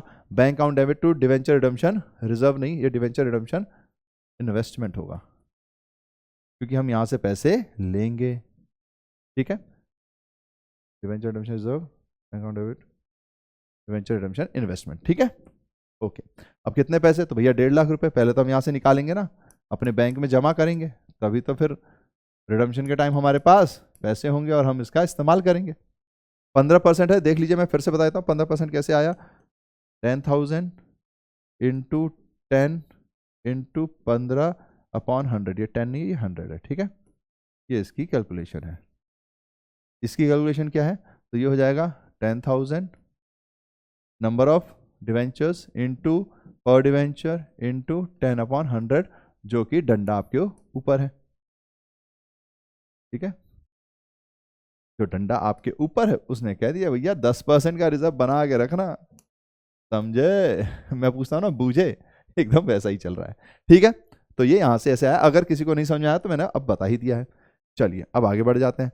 फिर क्या होगा भैया जी, फिर अब रिडम्पशन की तारीख चलेगी, तो 31 मार्च को आप सबसे पहले तो होल्डर को दोगे। प्रीमियम का कोई केस नहीं था, तो हमने कहा ओके प्रीमियम का कोई केस नहीं है, कितने रुपए देंगे आप बताइए? 10 लाख देंगे, याद रखिएगा 10 लाख, क्योंकि इशू पे क्या हुआ इससे कोई मतलब नहीं, रिडम्पशन पे तो हमें उसे 10 लाख ही देने हैं, ठीक है। तो 10 लाख से करेंगे। फिर 10 लाख से करने के बाद क्या होगा, पेमेंट एक्चुअल में आएगी, तो बैंक की एंट्री, तो डिवेंचर होल्डर टू बैंक। याद रखिएगा कि इसमें आपको इशू के अमाउंट को नहीं लेना है, नहीं लेना है, ओके। देन फिर ये 10 लाख हो गया। फिर डीआरआर को ट्रांसफर करेंगे जनरल रिजर्व में, तो जनरल रिजर्व आपका बढ़ेगा, तो जनरल रिजर्व क्रेडिट, डीआरआर घटेगा तो डेबिट। तो देखिए debenture redemption reserve to general reserve, कितने रुपए थे बैलेंस में हमारे पास? 1 लाख, तो 1 लाख ही ट्रांसफर होगा, तो 1 लाख 1 2 3 1 2 1 2 3। बताइए इजी है कि नहीं, कोई दिक्कत नहीं ना। देखिए इसको, फिर हम आगे बढ़ते हैं अगले क्वेश्चन पे, ओके ठीक है। चलो फिर अगला क्वेश्चन करते हैं, हलवा सा है ना। अगले क्वेश्चन को समझते हैं, उसमें क्या है। उससे पहले थोड़े से नोट्स हैं, उसको भी देख लीजिए। तो notes, DRR will be created at the rate of 10%, ये हमको पता है। क्या भैया ये नोट लिखना पड़ेगा? लिख देंगे तो अच्छा रहता है, पूरे मार्क्स आपको मिल जाएंगे। डीआरआर 10% बनाना है, डीआरआई 15% बनाना है, इतना ही तो लिखना है। इतना पूरा ना लिखें तो थोड़ा बहुत तो लिख ही दे, ताकि एग्जामिनर को पता चल जाए बंदे को सब पता है भाई, अपन इंटेलिजेंट बंदे से डील कर रहे हैं, ठीक है। Now debentures on 31 March of the previous year होता है, ये आपको पता होना चाहिए, इसीलिए हमने जो रिजर्व बनाया है वो 31 मार्च की तारीख को लिखकर बनाया है। DRR will be created only by an unlisted company. An unlisted company is a company whose shares are not traded on a stock exchange. ठीक है. Now, minimum investment of 15% of the nominal face value of the debentures maturing during the year will be made by all unlisted as well as listed companies on or before 30 अप्रैल. तो 30 अप्रैल की तारीख है, तारीख याद रखिएगा, मैंने गोला मारा है ना, of the year in which debentures are to be redeemed and the same will be encashed at the time of redemption of debenture. फिर redemption of debenture के टाइम ये encashed पहले होगी, तो उसकी भी एंट्री हमने की है, ठीक है। जहां रिजर्व गलती से लिखा था मैंने काट के इन्वेस्टमेंट भी किया है, ओके याद रखिएगा छोटी छोटी। Now interest on investment is not calculated, है ना, ये पॉइंट आता है कि भैया हमने तो पूरा 100% ही ले लिया है, क्योंकि क्वेश्चन ने हमें कुछ बताया नहीं है। अगर क्वेश्चन हमें बताएगा तो इंटरेस्ट रिसीव की एंट्री करेंगे, इंटरेस्ट हमारे लिए इनकम है, क्रेडिट होगी, कोई दिक्कत ही नहीं है, ठीक है। Now because rate of interest is not given, question ने हमें नहीं दिया तो हमने नहीं किया, है ना। वैसे भी आपके कोर्स में बहुत कम ही चांस है कि आएगा। As per CBSE marking scheme there is not needed to pass journal entries for interest on debentures unless required. अब भैया जी इंटरेस्ट ऑन डिवेंचर की एंट्री क्यों नहीं की? क्योंकि सीबीएसई ने कह रखा है कि जब तक आपसे बोला ना जाए उसको करना नहीं है, तो हम नहीं करेंगे, ठीक है। वरना फिर वो जो आपको नाम दिख रहा है ना यहाँ पर, अगर आप देखेंगे तो क्वेश्चन में 6% डिवेंचर लिखा हुआ है ना, तो ये 6% नाम आता है ना। तो ये देखिए जैसे ये 6% नाम है, 6% नाम है, तो 6% नाम आता है ना। तो नाम आता है तो हमें इंटरेस्ट भी लग रहा है, हमें तो पढ़ा हुआ है ना इश्यू ऑफ डिवेंचर में कि ये 6% इस बात को इंडिकेट कर रहा है कि भैया यही तो वो अमाउंट है जितने का इंटरेस्ट हमको मिलना है, पर क्वेश्चन नहीं कह रहा तो हमने नहीं लिखा, ठीक है। चलो बूझे, हाँ बूझ गए, ठीक है। चलिए फिर अगला क्वेश्चन देखते हैं। तो अगले क्वेश्चन क्या कह रहा है, pass the journal entries in the books of Yamuna limited. Yamuna limited ji की बुक में हमें एंट्री करनी है for the issue and redemption of debentures for 15,000 debenture बोला गया है, ठीक है, 15,000 डिवेंचर, 10% डिवेंचर्स ऑफ ₹100, यानी इसको मल्टीप्लाई करेंगे तो ये शायद 15 लाख हो जाएगा। Each issued at a 10% premium and repayable at a par, यानी कि प्रीमियम पे इशू होगा, रीपेबल एट पार है। हमने कहा ओके। अब देखिए मैंने ये चारों कंडीशंस एक साथ रख दिए ताकि आपको कोई प्रॉब्लम ना आए, आपको एक क्वेश्चन तो ऐसा बन जाए जिससे आपको समझ में आने लगे अच्छा एनबीएफसी है तो ये होगा, अगर मान लीजिए लिस्टेड है तो ये होगा, या अनलिस्टेड है तो ये होगा। तो चलो पहले मैं इसको बता देता हूं। तो if the company is listed company या लिस्टेड एनबीएफसी कंपनी, भैया ये तो हमें पता ही है कि अगर ये दोनों हैं तो इसमें डीआरआर, जल्दी से बताइए, ठीक है ये डीआरआर बनेगा या नहीं बताइए। मुझे उम्मीद है कि आपने कह दिया होगा कि नहीं भैया इसमें तो डीआरआर बनता ही नहीं है, और मैं क्या कहूंगा, अरे वाह एक ही दिल है कितनी बार जीतोगे। वेरी गुड, अगर आपको ये याद है तो। यानी कि यहां पे सीधा डीआरआई बनता है, तो डीआरआर की एंट्री नहीं होगी, बस खत्म खेल। अच्छी बात है, 2 एंट्रियां कम हो जाएंगी। Okay now if the company is an unlisted company, अगर वो अनलिस्टेड कंपनी है and it does not have balance in journal reserve, भाई जर्नल रिजर्व में बैलेंस नहीं है, बनाएंगे मेंटेन करेंगे, है ना, डीआरआर मेंटेन करेंगे, फिर चीजें होंगी। एंड चौथा केस है if the company is an unlisted NBFC. अभी आपने शायद पढ़ा नहीं होगा तो मैं इसको बता देता हूं। अगर अनलिस्टेड एनबीएफसी और एचएफसी होता है तो इसको डीआरआर एंड डीआरआई दोनों ही बनाने की जरूरत नहीं होती है, बस इतनी सी बात है। ठीक है, तो इसको आप लिख लीजिएगा, ये दोनों को ही बनाने की जरूरत नहीं होती है। मैं इसको थोड़ा ब्लू कर देता हूं। टिंग टिंग टिडिंग टिंग टिंग टिडिंग टिंग टिंग टिडिंग। ठीक है, तो अगर डीआरआर और डीआरआर नहीं बनानी तो बात ही खत्म, इनकी एंट्रियां नहीं होंगी। इससे ज्यादा इस चैप्टर में कुछ भी नहीं है, इस क्वेश्चन में भी कुछ भी नहीं है। तो चलिए फिर स्टार्ट करते हैं। देखिए अब क्योंकि ये दोनों को ही नहीं बनानी होती तो हम दोनों की एंट्रियां एक ही बार करेंगे, दोनों सेम है तो उसको ऐसे थ्योरी में लिख देंगे। ठीक है, तो देखिए थ्योरी में हम क्या लिख रहे हैं, listed companies whether it is NBFC और HFC is not required to transfer amount to DRR, however they are required to invest specified securities, therefore journal entries in both the cases will be same as follows। यानी अभी हम पढ़ाएंगे तो दोनों की same ही entries हैं, तो बस फिर दोनों की एक बार में एंट्री करते हैं। सबसे पहले क्या होगा बताइए, डीआरआर तो है ही नहीं, सबसे पहले हमने इशू किया है तो उसकी एंट्री होगी। फिर उसी के बाद क्या करेंगे, हम इन्वेस्टमेंट करेंगे, उसकी एंट्री होगी। फिर क्या करेंगे, रिडम्पशन करेंगे, उसकी एंट्री होगी। ठीक है, तो चलिए देखते हैं। सबसे पहले इशू की entry, bank account debit to debenture application allotment, क्योंकि हमें स्टेजेस नहीं बोले तो हम मानेंगे कि लमसम ही हुआ है। हमको बोला हुआ है 10% प्रीमियम पे हुआ है, तो अगर आप इसको देखेंगे तो 15 इंटू 100 15 लाख, 10 था पिछली बार, 15 लाख हो गया। इस पे 10% यानी 1,50,000, तो यानी कि 16,50,000 आ जाएगा। ठीक है, तो 16,50,000 कैसे आ रहा है वो भी मैं बता देता हूँ। 15,000 इंटू 100 इक्वल्स टू 15 लाख। ठीक है, 15 लाख हो गया। एक जीरो इधर से कट गया है, इरेजर भैया आ जाइए, आ जाइए। तो देखिए 15 लाख। ठीक है, अब क्योंकि इस पे 10% का प्रीमियम ऐड करना है तो प्लस प्रीमियम ऐड करेंगे, तो 15 लाख इंटू 10/100। ठीक है, 100 रुपये का 10% तो ये आ जाएगा 1,50,000। ठीक है, तो आपका आ गया 16,50,000। Okay done. तो बस फिर 16,50,000 बैंक अकाउंट डेबिट, क्योंकि सबसे पहले पैसे मिलते हैं। वैसे तो आपने इशू का पढ़ ही लिया होगा तो ये तो पता ही होगा कि पहले पैसे मिलते हैं फिर हम उनको अलॉट करते हैं डिवेंचर्स। तो पहले पैसे मिलने के, फिर डिवेंचर अलॉट करने के। Debenture allotment, debenture application and allotment account, तो आपका जो डेबिट होगा वो होगा 16,50,000 से। मगर डिवेंचर सिर्फ आपका कितना था, 15 लाख का, और 1,50,000 जो था वो आपका सिक्योरिटी रिजर्व था। तो देखिए सिक्योरिटीज पीएम रिजर्व 6% आपका डिवेंचर है, और ये यहाँ पर ये आ गया। ठीक है, 10% है डिवेंचर, एक गड़बड़ है प्लीज इसको देख लीजिएगा, ये 10% है। ठीक है, तो जहाँ पे भी डिवेंचर है ये 10% है। ओके, जो नाम है ये इंपॉर्टेंट होता है, गलती से है तो इसको ठीक करना भी जरूरी है, अदरवाइज एग्जामिनर आपके मार्क्स 100% काट सकता है, और वो तो बैठा भी इसीलिए होता है।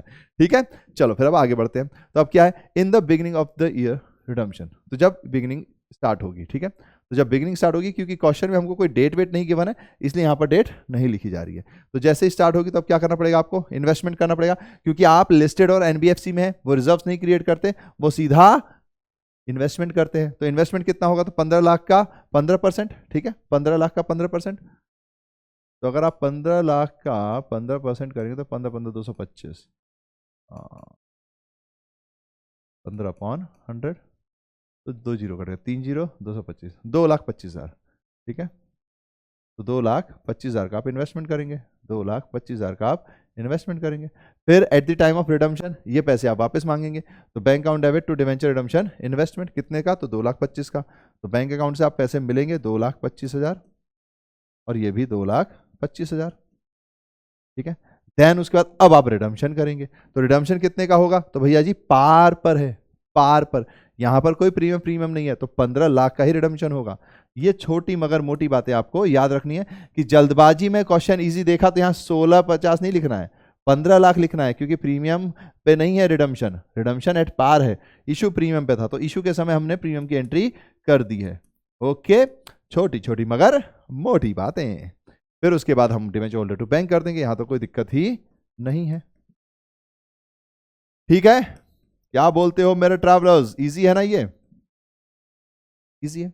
चलिए फिर आगे बढ़ते हैं, और अब हम समझते हैं कि if in the case of unlisted company, ठीक है, ए और बी हमारा सॉल्व हो गया, अब सी की बारी है। अनलिस्टेड है यानी डीआरआर भी बनाना है, डीआरआई भी बनाना है, तो बाकी एंट्रीज का अमाउंट तो सब कॉमन रहेगा, बस जीआरआर बढ़ जाएगा और तो कुछ है नहीं। तो देखिए bank account debit to debenture application allotment, debenture application 10% debenture to securities PM reserve, तो ये तो हम सट कर देते हैं, 16,50,000 ये हम कैलकुलेट कर चुके हैं, वही वाला अमाउंट है, इसमें कोई दिक्कत नहीं है। बस जो डिफरेंस होता है वो कहाँ आ जाता है, डीआरआर भी बनाना पड़ता है। तो यहाँ पे 16,50,000, डिवेंचर में 10% डिवेंचर में 15 लाख, और फिर आपके पास जो वो आएगा तो उसमें 1,50,000 आपके सिक्योरिटीज प्रीमियम रिजर्व में चले जाएंगे। तो देख लीजिए सिक्योरिटीज प्रीमियम 10% और ये आ गया, ठीक है। फिर उसके बाद अब लेकिन डीआरआर की एंट्री होगी, अब लेकिन डीआरआर की एंट्री होगी, तो देखिए surplus that is balance on profit and loss to debenture redemption reserve account. अब डीआरआर कितना बनता है, 10% बनता है, किसका, 15 लाख का। तो फिर यहाँ पे 10% 15 लाख का कितना होगा, 1,50,000, अभी तो निकाला ही था, ये आ गया 1,50,000। फिर अब आप इन्वेस्टमेंट करेंगे, तो देखिए in the beginning of the year of redemption debenture redemption investment to bank, ये इन्वेस्टमेंट करने का हो गया 2,25,000, ये भी 2,25,000, ठीक है। फिर at the time of redemption ये पैसे पहले मांगे जाएंगे, तो on redemption of debenture and realisation of DRI, तो पहले पैसे रिसीव होंगे, तो bank account debit to debenture redemption investment, investment बढ़ी है। अगर कहीं गलती से रिजर्व लिखा हो तो आप देख लीजिएगा, है ना, 2,25,000, 2,25,000, और बताओ इससे ज़्यादा सिंपल क्या ही है। फिर उसके बाद आएगा हमारा पेमेंट का, तो पहले तो ड्यू की एंट्री आएगी, तो 10% डिवेंचर, पहले वाले में भी 10 ही था ना, कहीं कहीं गलती से 6 लिख दिया गया है, ठीक है, सही है, ओके, ठीक है। फिर डिवेंचर्स है, तो ये 15 लाख ही होंगे, क्योंकि हमारे पास तो इशू के टाइम पे था प्रीमियम, अभी तो प्रीमियम नहीं है, ठीक है। पर यहां पर अब पेमेंट की एंट्री के साथ साथ डीआरआर को जनरल रिजर्व में ट्रांसफर करने की भी एंट्री होगी। यही छोटी छोटी मगर मोटी बातें याद रखनी है। तो देखिए डिवेंचर होल्डर टू बैंक, अगर आप पहले देखेंगे तो क्योंकि जो हमारे पास लिस्टेड एनबीएफसी एचएफसी होते हैं या लिस्टेड कंपनीज होती हैं, उसमें हमको डीआरआर बनाने की जरूरत नहीं है, तो उसके ट्रांसफर की भी एंट्री नहीं हुई। पर अब डीआरआर बनाने की जरूरत है, तो उसके ट्रांसफर की भी एंट्री होगी, ठीक है। तो ये हमारे पास आ रहा है debenture redemption reserve to general reserve. तो पहले तो ये 15 लाख से इसको कर देते हैं 15L, 15L ये कितना होगा, तो हमने 1.5L बनाया है, तो 1.5L होगा, देखिए 1.5L यानी 1,50,000 रुपए, ठीक है। बस फिर खत्म। अब आखिरी चौथा केस है जहां पर ना डीआरआर बनाना है ना डीआरआई बनाना है, तो सिंपल सा इशू की एंट्री और रिडम्पशन की एंट्री करनी है, खत्म। वो तो और इजी है, बट याद रखिएगा ये वाला पॉइंट, ठीक है, क्योंकि थ्योरी एस्पेक्ट में कवर नहीं था, ये वाला पॉइंट याद रखिएगा, ठीक है। चलो आगे बढ़ते हैं। बस तो फिर अब चौथी case, if the company is unlisted NBFC और एचएफसी, तो इसमें क्या है, बैंक टू डिवेंचर एप्लीकेशन, ये तो मैं सटासट कर लेता हूँ, 16.5 lakh, 16.5 lakh.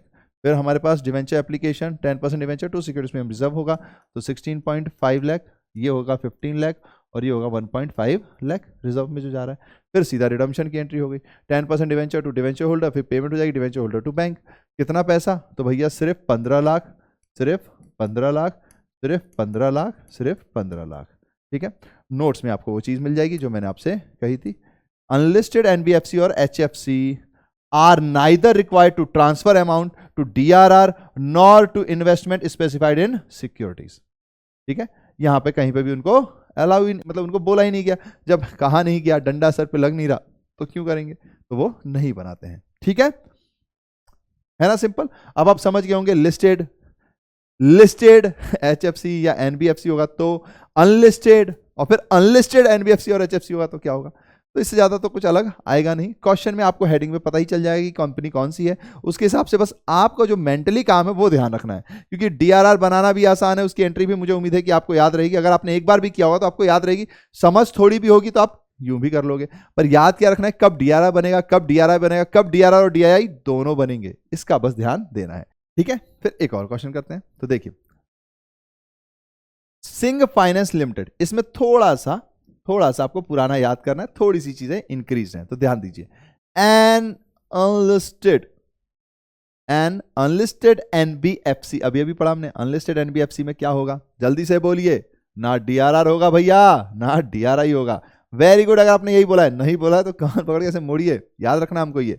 Issued on 1 April 2020 issue हुए हैं 10,009% डिवेंचर्स ऑफ ₹100 ईच, यानी कि ये तो 10 लाख हो गए, सिंपल है ये तो। चलो भैया जी आगे बढ़ते हैं।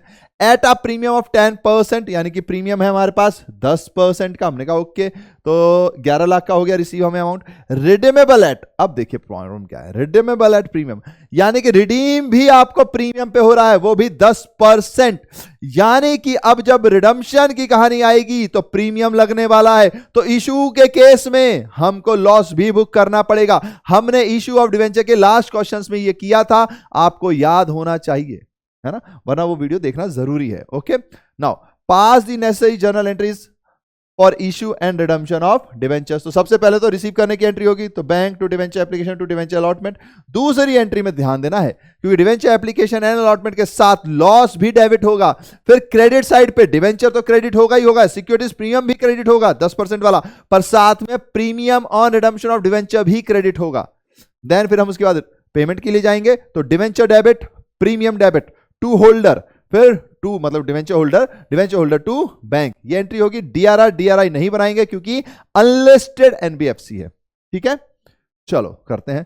तो देखिए bank account debit to debenture application, debenture application है अलॉटमेंट, 10 + 1 11 लाख। 11 लाख कैसे हुआ, 10 लाख का था, 10% का प्रीमियम, तो आपको 11 लाख रुपए रिसीव हुए। ठीक है, फिर यही 11 लाख आपके यहां पर आ जाएंगे, यहां तक तो कोई दिक्कत नहीं है, पर प्रीमियम पर भी 10% का रिडम्पशन है, तो वो आपके लिए हो गया लॉस, क्योंकि आगे चल के आपको 10% एक्स्ट्रा देना पड़ेगा।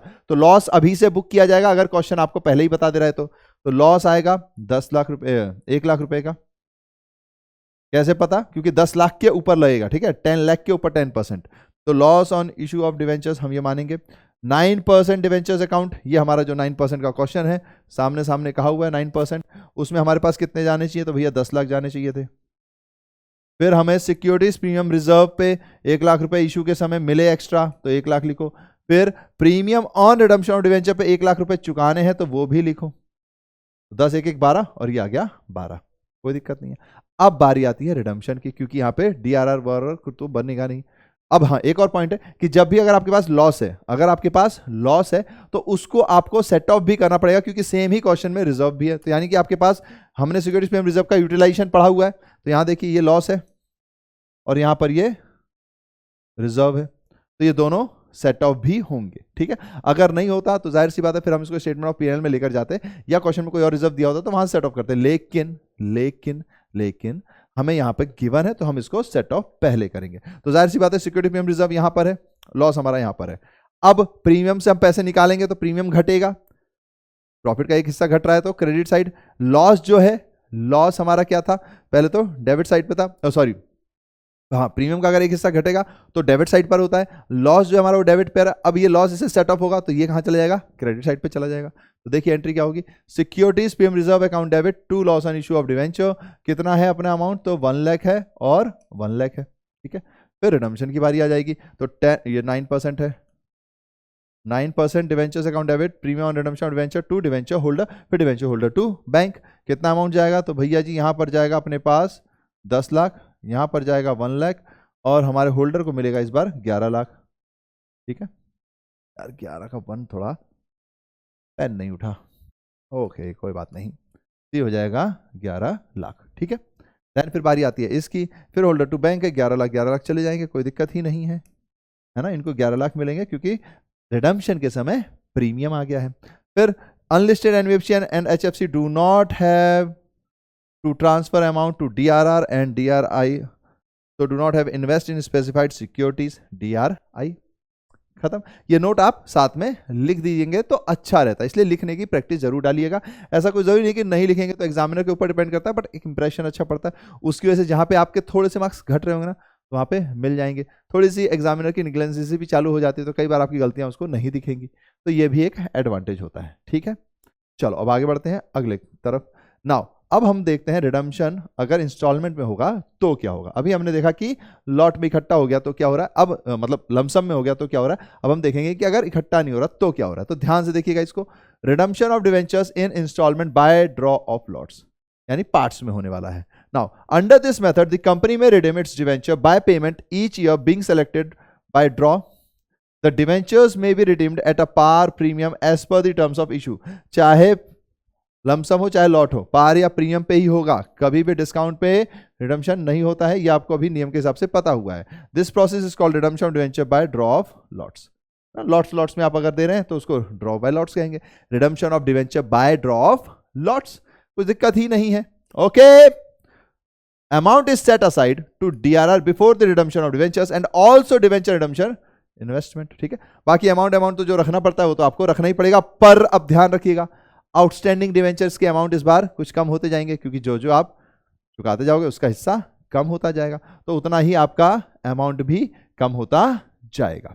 ठीक है, कोई दिक्कत नहीं है। तो फिर स्टार्ट करते हैं। तो देखिए हमारे पास सवाल आ गया, सम्राट होटल्स, सम्राट जी का होटल है, सम्राट होटल्स लिमिटेड अ लिस्टेड कंपनी। एक तो ये लिस्टेड कंपनी है भैया जी, जैसे ही लिस्टेड कंपनी दिख गया डीआरआर तो भूल ही जाओ।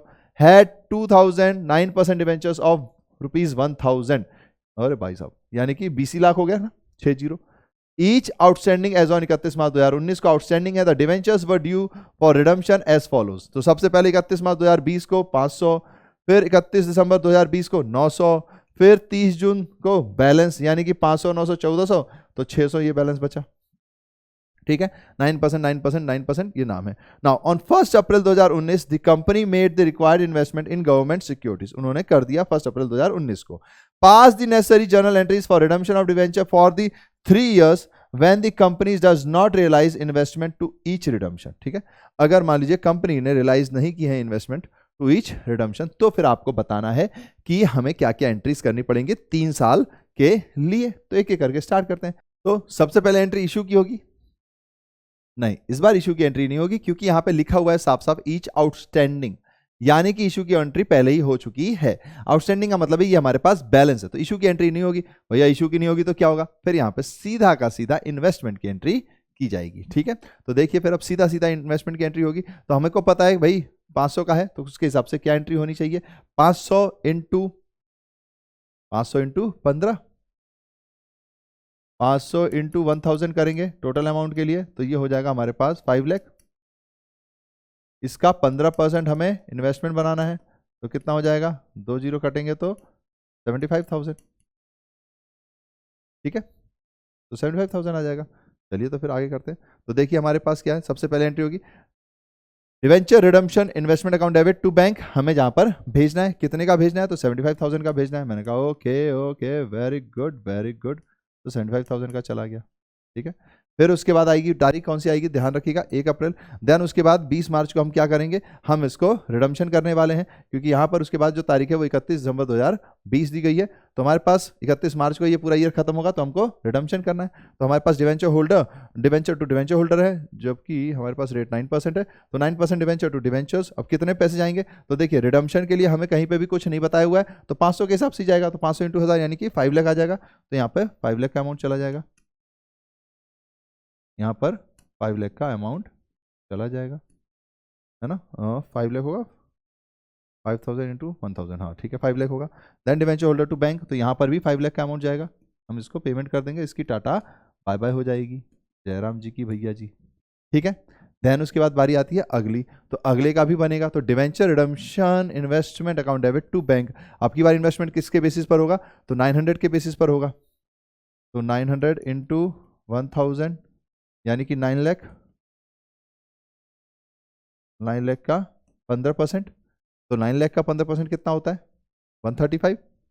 कितना होता है? 135 पर 75 तो ऑलरेडी है, तो अब की बार कितना बचेगा? सिर्फ 60। तो यानी कि हमें 60 को ही भेजना है, ये बात याद रखिएगा। क्यों? क्योंकि भाई 5 का तो आप रिडम्पशन कर चुके हो ना, तो 5 का रिडम्पशन कर चुके हो तो सिर्फ अब 60 ही तो बचा। जो चला गया उसका तो अब हमें रिडम्पशन मतलब उसका तो अब इन्वेस्टमेंट करने की जरूरत नहीं है, तो बचे हमारे पास जो पैसे हैं उसका करेंगे हम। तो यहाँ पर आ जाएगा। ध्यान रखिएगा, ये छोटी छोटी मगर मोटी बातें, इसको भैया अलग कलर कर दूं ताकि आपको बात याद रहे, ताकि आपको बात याद रहे। यहाँ पे 60,000 आएगा, ठीक है, यहाँ पे 60,000 आएगा, ठीक है। नाउ अब वापस से व्हाइट कलर कर लेते हैं। व्हाइट कलर में मैं इसको बॉक्स में रख लेता हूं। 60 कैसे आया? क्योंकि भैया 5 लाख का तो खत्म, तो उससे मिलने वाला इन्वेस्टमेंट सब कुछ खत्म, पर आपके पास 75,000 था। 75,000 तो आपके पास था, मगर जो हमारा अब रिडम्पशन होना है वो 9 लाख पे होना है। तो 9 लाख पे 15% यानी कि 1,35,000, तो आपका 1,35,000 का बैलेंस होना चाहिए। तो 75 तो पहले ही वाला है ना, 75 तो पहले ही वाला है, उसको हमने मैच्योर ही नहीं किया। तो ये अब कितने का बचा? 60 का बचा, तो इसलिए ये 60 का आ रहा है, ठीक है। मैं यहां लिख देता हूं 75,000 माइनस 135, तो ये आ गया 60, ठीक है। नाउ फिर उसके बाद क्या होगा भैया जी? तो अब bank account debit to debenture redemption investment, ये एंट्री क्यों हो रही है? तो अब यहां ध्यान दीजिएगा कि ये हमारे पास 31 दिसंबर है, 30 जून को ये भी जाने वाला है। तो अब अगर हम देखेंगे तो हमारे पास बैलेंस कितना बच रहा है? तो हमारे पास बैलेंस बचेगा 600। तो 600 पे अगर बैलेंस बच रहा है तो 600 इंटू 15% करेंगे तो कितना होता है? 90,000 होता है। कितना होता है? 90,000 होता है। यानी कि अब हमें यहां से 45,000 रुपीज निकाल लेने की जरूरत है, क्योंकि 60 यहां पर है, 75 यहां पर है, 135 है, जबकि थर्ड वाले में सिर्फ हमें कितने चाहिए? 90 चाहिए ना। तो यहां पर 45,000 से पैसे हम निकालेंगे। कितने रुपए निकालेंगे? 45,000। याद रखिएगा कैसे आया है, मैं इसको लिख दे रहा हूं। ये थोड़ा सा कॉम्प्लेक्स हो सकता है, इसलिए मैं फिर से रिपीट कर रहा हूं। पहले आपने 500 का रिडम्पशन करना था, तो आपने उसके हिसाब से इन्वेस्टमेंट किया, फिर उसका रिडम्पशन हो गया। जब अगले का रिडम्पशन देखा आपने तो वो 9 लाख के ऊपर है, तो उसकी कैलकुलेशन की तो 135, तो ये 75 तो पहले से ही थे, तो 60 और जोड़ दिए तो 135 ही हो गया ना। आप अगर यहां इन्वेस्टमेंट देखेंगे तो ये डेबिट है, यहां पर इन्वेस्टमेंट देखेंगे तो ये डेबिट है, तो टोटल 135 हो गए। अब जब आप थर्ड वाला देखेंगे तो थर्ड वाले में बच रहा है 600, यानी कि सिर्फ 90,000 रुपए ही हमें चाहिए। हमारे 135 है तो 45 को हम वहां से निकाल लेंगे, ठीक है। क्योंकि जाहिर सी बात है हम तो ये रेगुलेशंस के हिसाब से कर रहे हैं ना भैया, क्यों ही निकाल रहे हैं, ना निकाले तो नहीं भी निकाल सकते, पर ये नॉर्मल ऑब्जर्वेशन है कि जितना कहा गया उतना ही रखा जाता है, बाकी निकाल लिया जाता है, इसलिए इसको यहाँ पर निकाल लिया गया है, ठीक है। तो आप क्या करोगे? यहाँ पे 75,000, ठीक है, प्लस 60,000 माइनस 45,000, 90,000 ना, ठीक है। 90 कैसे आ रहा है? इसका 15%, जो बचा हुआ 600, 5 और 9 14, 2,000 में से 14 माइनस करो, 600 बच रहा है, ठीक है। मुझे उम्मीद है अब आप समझ गए होंगे। तो देखिए यहाँ लिखा investment of rupees 45,000 realise to make the investment equal to the 15% of debenture to be redeemed by the 31 March 2022, that is 600 of 9%, ठीक है। नाउ फिर अब जो हमारी 31 दिसंबर को जो मैच्योरिटी का है वो तो हमें बेचना ही पड़ेगा। कितना है? तो डिवेंचर टू डिवेंचर रिजर्व कितना है? 9 लाख, ठीक है। तो 9 लाख, प्रीमियम रीम का कोई चक्कर नहीं है, तो बस 9 लाख से क्वेश्चन सॉल्व करो, ठीक है ना। मैं इसको फिर से एस्टेरिस्क में रखता हूं ताकि रेड में रखता हूं ताकि आपको ये बात याद रहे कि ये क्यों किया गया है, ठीक है ना। क्योंकि 9 लाख भी जा रहा है तो बचा 6 लाख। ओके भैया जी, उम्मीद है कि अब आप समझ गए होंगे। फिर इसका रिडम्पशन हो जाएगा, तो डिवेंचर होल्डर टू बैंक कितना हो जाएगा? तो 9 लाख, 9 लाख, ठीक है, खत्म। अब देखिए bank to debenture redemption investment, अब कितना अमाउंट? तो 45 पहले ही जा चुका है। अब जो आपके पास बैलेंस बचा हो, कितना बचा होगा? 90,000 का ही तो बैलेंस बच रहा होगा ना। 45 यहां चला गया, 60 और 75 135, 135 में 45 गया तो 90,000 बचा, तो यानी कि अब आप 90,000 भी वहां से निकाल लोगे इन्वेस्टमेंट से, और क्या करोगे? लास्ट वाले का रिडम्पशन करोगे, है ना। 90,000 रुपये निकाल लोगे और लास्ट वाले का रिडम्पशन करोगे, तो लास्ट वाले की रिडम्पशन की एंट्री है 600 है तो 6 लाख आएगा, तो 6 लाख, 6 लाख, 6 लाख, 6 लाख। क्या ध्यान देना है? तो नोट पे लिख दो, being a listed company is not required to transfer the amount to DRR, इसीलिए हमने DRR की एंट्रीज नहीं की, ठीक है। देख लीजिए कहीं आपको कोई दिक्कत तो नहीं आ रही है, बहुत ही सिंपल है, कहीं कोई भी झंझट की बात नहीं है, ठीक है। फिर नेक्स्ट क्वेश्चन करते हैं। चलिए, फिर मुझे उम्मीद है कि ये सारे तो आपको बन रहे होंगे। फिर एक और क्वेश्चन देखते हैं जिसमें थोड़ा सा और चेंज है, हालांकि सब कुछ सिंपल ही है, फिर भी थोड़ा बहुत चेंज है, तो उसको भी देख लीजिए। तो देखिए, 1 अप्रैल 2016 the following balances appeared in the books of Shikhar limited.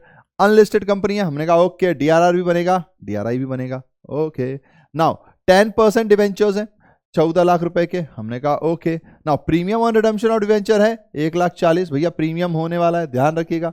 Now debenture redemption reserve है 75,000 का, यानी कि रिजर्व का भी बैलेंस गिवन है। अगर रिजर्व का बैलेंस भी गिवन है तो हमें देखना पड़ेगा कि एक्चुअल में हमें रिजर्व बनाना कितना चाहिए।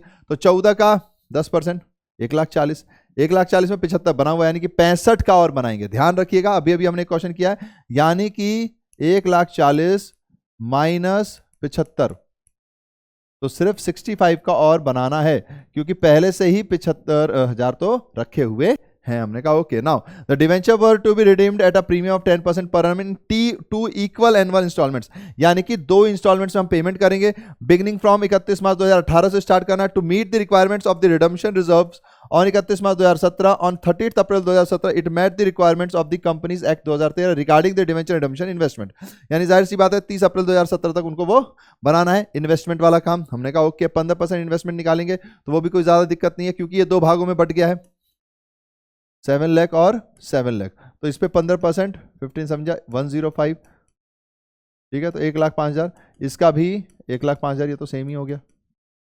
लो, इन्वेस्टमेंट का अमाउंट भी हमने कैलकुलेट कर लिया। क्वेश्चन कह रहा है कि उन्होंने ये इस रिक्वायरमेंट को मीट कर भी दिया है, ठीक है।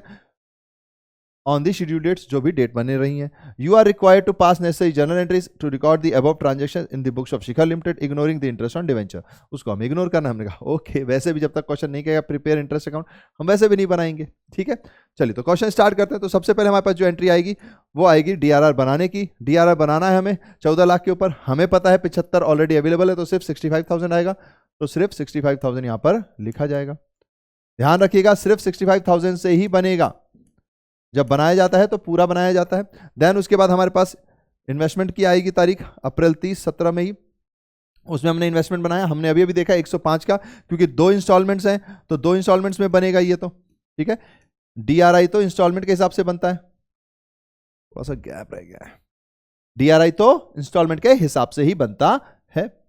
मैं उम्मीद कर रहा हूं कि जितना इजी मैं बोलते जा रहा हूं आपको वो इजी लगे, ऐसा ना हो कि नींद आ जाए, वरना फिर बीच में मुझे जगाना पड़ जाएगा, जागो ऐसे करके, ठीक है। तो 105 आ गया। फिर उसके बाद इन्वेस्टमेंट के बाद हमारी बारी आती है प्रीमियम का रिडम्पशन का, क्योंकि पहला रिडम्पशन होगा, जिसकी तारीख हो जाएगी हमारी 2018 31 मार्च। तो प्रीमियम पर रिडम्पशन है, ठीक है। पर इस बार ध्यान रखिएगा, रिडम्पशन 14 लाख नहीं, 2 लॉट्स बोले गए, तो 7 लाख 7 लाख, तो भैया जी ये 7 लाख जाएंगे,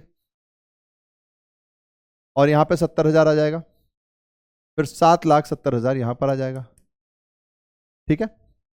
फिर debenture holder to bank, payment की एंट्री हो जाएगी, तो फिर भैया जी ये 7,70,000 से होगी, ये भी 7,70,000 से होगी।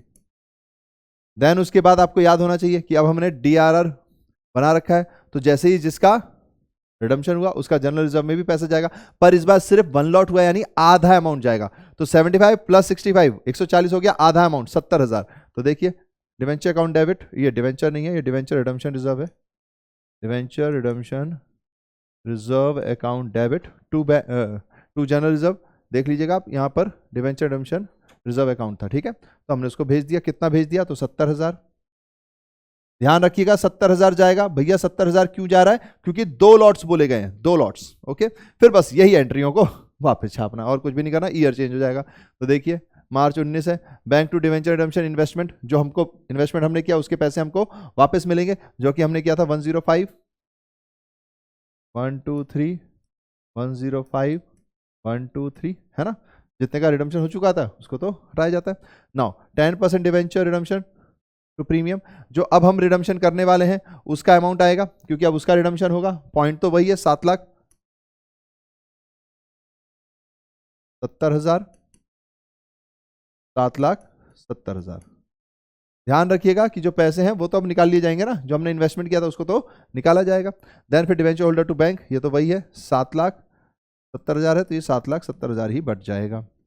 देन जब इसका भी रिडम्पशन हो गया तो इसके भी जो डीआरआर में पैसे रखे हुए थे वो भी जनरल रिजर्व में ट्रांसफर होंगे, तो debenture redemption reserve account debit to general reserve, कितना अमाउंट आएगा, तो 70,000, क्योंकि टोटल 1,40,000 था, उसमें पहले रिडम्पशन के वक्त 70 निकले और फिर दूसरे रिडम्पशन के वक्त 70 निकले, खत्म, बस इतना ही तो खेल है।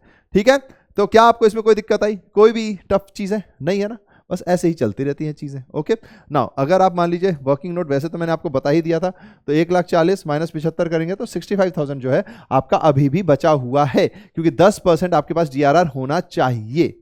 ठीक है, चलो ठीक है जी। अब अगला क्वेश्चन देखते हैं। तो देखिए इस क्वेश्चन को थोड़ा ध्यान से देखिएगा, थोड़ा सा आपको टिपिकल लग सकता है।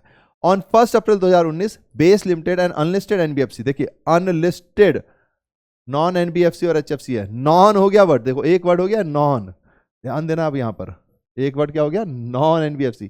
अनलिस्टेड NBFC और HFC नहीं, अनलिस्टेड नॉन NBFC HFC है फॉर 4,10% डिवेंचर्स। इसका मतलब क्या हुआ भैया, अगर ये वर्ड नहीं भी लगाते तो भी हम लिस्टेड मानते हैं, जब तक कि HFC और NBFC और HFC ना बोला गया हो तब तक हम यही मानते हैं कि अनलिस्टेड सब कुछ बनाना है भाई इन लोगों को। तो पर अगर अनलिस्टेड NBFC और HFC बोल दिया जाता है, अनलिस्टेड NBFC HFC, तो कुछ नहीं बनाना इनको दोनों रिजर्व में से, पर नॉन बोल दिया तो बनाना है भाई, वो तो अगर नहीं भी लगाते। तो ये कंफ्यूजन है जल्दी जल्दी हड़बड़ा के पढ़ने वाले लोगों के लिए। यहां भैया जी नॉन लग गया है, क्या वर्ड लग गया है, नॉन, तो इसका मतलब है कि ये तो आएगा। ठीक है, ध्यान देना है इस बात पर। नाउ अब हमसे क्वेश्चन आगे क्या कहता है, क्वेश्चन हमसे कह रहा है कि 100 ईच है, हमने कहा ओके ये रुपीज में है, रुपीज में 100 हटाओ तो 40,000 है, पर हम तो अमाउंट से ही कैलकुलेट कर रहे हैं, तो अच्छी बात है 40 लाख उन्होंने हमें दे दिया। एट अ प्रीमियम, प्रीमियम कितना है भैया जी, प्रीमियम 5%, 40 लाख पे 5% अगर हम काटेंगे तो 2 लाख रुपए आएगा क्या, हाँ 2 लाख रुपए आ रहा है। ठीक है, and redeemable at premium of 10%, यानी कि फिर से वही एंट्री भैया जी, इस बार रिजर्व मिल रहा है 5% और हमें प्रीमियम देना पड़ रहा है 10%, यानी कि 40 में 5% 2 लाख, तो 42 लाख हमें मिलेंगे, पर हम जब चुका रहे हैं तो 44 लाख चुका रहे हैं क्योंकि अमाउंट के साथ। ओके नाउ पर हम इनको इक्वल एनुअल ड्रॉइंग्स में चुका रहे हैं, यानी कि 2 साल में चुका रहे हैं, तो 20-20 का डिवाइड हो जाएगा। हमने कहा okay, year starting from 31 March 2020, it also decided to transfer the amount DRR to general reserve after the redemption of debentures at the end of that financial year, pass the necessary general entry during the years of issue and redemption of debentures, ignoring the interest paid on debenture and interest received on debenture redemption investment. हमने कहा okay, अगर line नहीं भी गई हो तो भी हमें पता है कि DRR का जो है लास्ट में अमाउंट जनरल रिजर्व में ट्रांसफर किया जाता है, हम वो करते ही क्वेश्चन ने कह दिया, तो अब ध्यान भी रखना है, करना ही है। क्वेश्चन नहीं भी कहेगा तो भी करना है, क्योंकि अभी तक हमने कई क्वेश्चन किए जिसमें नहीं कहा गया है, तो याद आपको रखना है कि ये तो ट्रांसफर करना ही करना है। ओके चलिए अब स्टार्ट करते हैं। तो सबसे पहले तो हमारे पास क्या होगा, इशू की एंट्री होगी, तो bank to debenture application allotment. ठीक है, क्योंकि इशू के वक्त का हमें कुछ स्टेजेस नहीं बताई गई है, लेकिन 5% प्रीमियम है, 5% प्रीमियम है, तो यानी कि 42 लाख हो जाएगा, है ना। 40 लाख पे 5% लगाइए, 2 लाख रुपए आएगा, 42 लाख। पर अब इशू में आएगी दिक्कत, क्योंकि इशू में बड़ा झोल है, तो ध्यान से देखिएगा। पहले तो डिवेंचर एप्लीकेशन एंड अलॉटमेंट में 42 लाख 40 लाख 42 आएगा ना, ठीक है 42 लाख। फिर जो आपका डिवेंचर है 10% है क्या, इशू प्रीमियम 5%, 10% डिवेंचर। ठीक है, तो 10% डिवेंचर में अभी मैंने लॉस नहीं लिखा है क्योंकि उसमें डबल लॉस आने वाला है, 40 लाख। फिर सिक्योरिटीज प्रीमियम या premium on securities premium reserves में आएगा आपके पास 2 लाख, और premium on redemption of debenture इसमें आ जाएगा आपका 4 लाख। ध्यान रखिएगा इसको, है ना, 40 लाख का 10% 4 लाख होता है। अब देखिए यहां पर क्या हो रहा है, यहां पर जो आपका ये अमाउंट है ये तो ठीक है, लेकिन ये जो है यहां पर ये 4 लाख का आपका लॉस है, 4 लाख का क्या है आपको लॉस है, तो वो भी यहां पर दिखाई देगा, loss on issue of debenture, ये 4 लाख रुपए का यहां पर लॉस दिखाई देगा। ठीक है, इस पे थोड़ा एस्टेट मार दो भैया, मैंने कहा ओके। अभी अभी हालांकि हमने ये क्वेश्चन कर लिया तो अब तो दिक्कत नहीं है, तो दिक्कत क्या है कि अब 2 इक्वल इंस्टॉलमेंट में, तो हमें पहले DRR बनाना पड़ेगा, DRR तो हम पूरा ही बनाएंगे, फिर इस लॉस को भी राइट ऑफ करना पड़ेगा, देन इन्वेस्टमेंट की भी एंट्री करनी पड़ेगी। तो चलिए एक एक करके कर लेते हैं, हमें तो सब बनता ही है, अब तो हम निपुण हो चुके हैं कि नहीं। चलो तो फिर करते हैं। तो देखिए debenture redemption investment to bank अब कितने का होगा, 15% ऑफ एक बार ना, 2 लॉट है तो कितने का होगा, 15% ऑफ 20 लाख, तो यानी कि 3 लाख आ जाएगा। ठीक है, तो ये 3 लाख हो गया, फिर ये 3 लाख हो गया।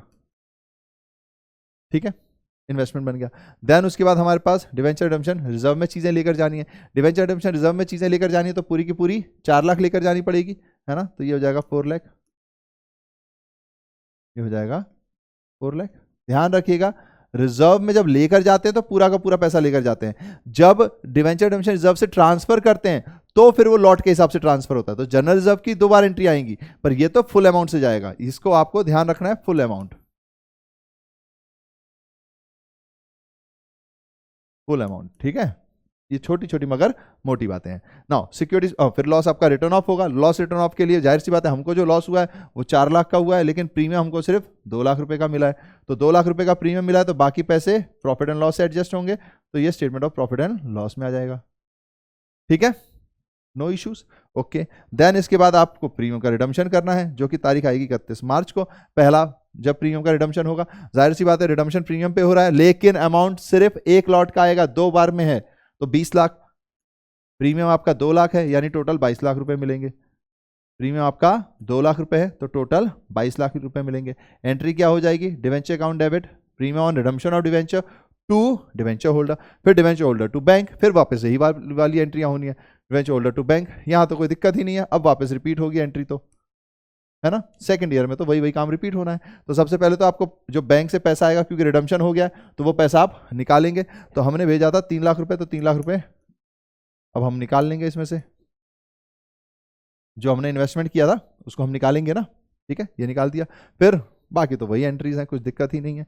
20 लाख, 2 लाख, 22 लाख, ठीक है ना। उसके बाद हमारे पास बारी आएगी डिवेंचर होल्डर टू बैंक, तो 20 लाख, 2 लाख और 22 लाख, ठीक है। तो ये हमारे पास एंट्रीज हो गई, अब कोई दिक्कत ही नहीं है। उसके बाद एक रिजर्व की एंट्री बची है, तो रिजर्व की एंट्री भी आ जाएगी। हमने दोनों कर दिया है, तो दोनों का ही जाना है, कोई दिक्कत की बात होगी नहीं, ठीक है। फिर यहाँ पे पैसा जाएगा, इकट्ठा ही जाएगा, तो ये 4 लाख हो गया, ओके। जो हमारे पास रिजर्व में था वो पूरा का पूरा अब जनरल रिजर्व में ट्रांसफर हो जाएगा, ये हम लास्ट में कर देते हैं, ठीक है।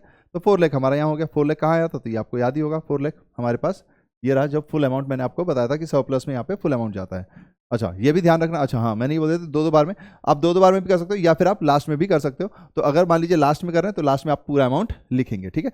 तो आप बुक में लास्ट में कर रहा है, तो हम लास्ट में ही करेंगे, कोई बात नहीं। तो 4 लाख का पूरा अमाउंट याद रखिएगा कि जैसे ही 2 लॉट कंप्लीट होंगे, फिर पूरा पैसा डीआरआर का जनरल रिजर्व में ट्रांसफर होगा। नॉर्मली पार्ट्स में भी कर सकते हैं, मुझे तो ऐसा कोई पता नहीं है कि एक ही बार में कर सकते हैं, तो आप देख लीजिएगा। अगर टीचर्स ने आपको कराया है कि 2 बुक्स में ही सिंगल आखिरी में, तो आखिरी में ही आप करिएगा, ठीक है, कोई दिक्कत की बात नहीं है। ओके भैया जी, आगे बढ़ जाते हैं।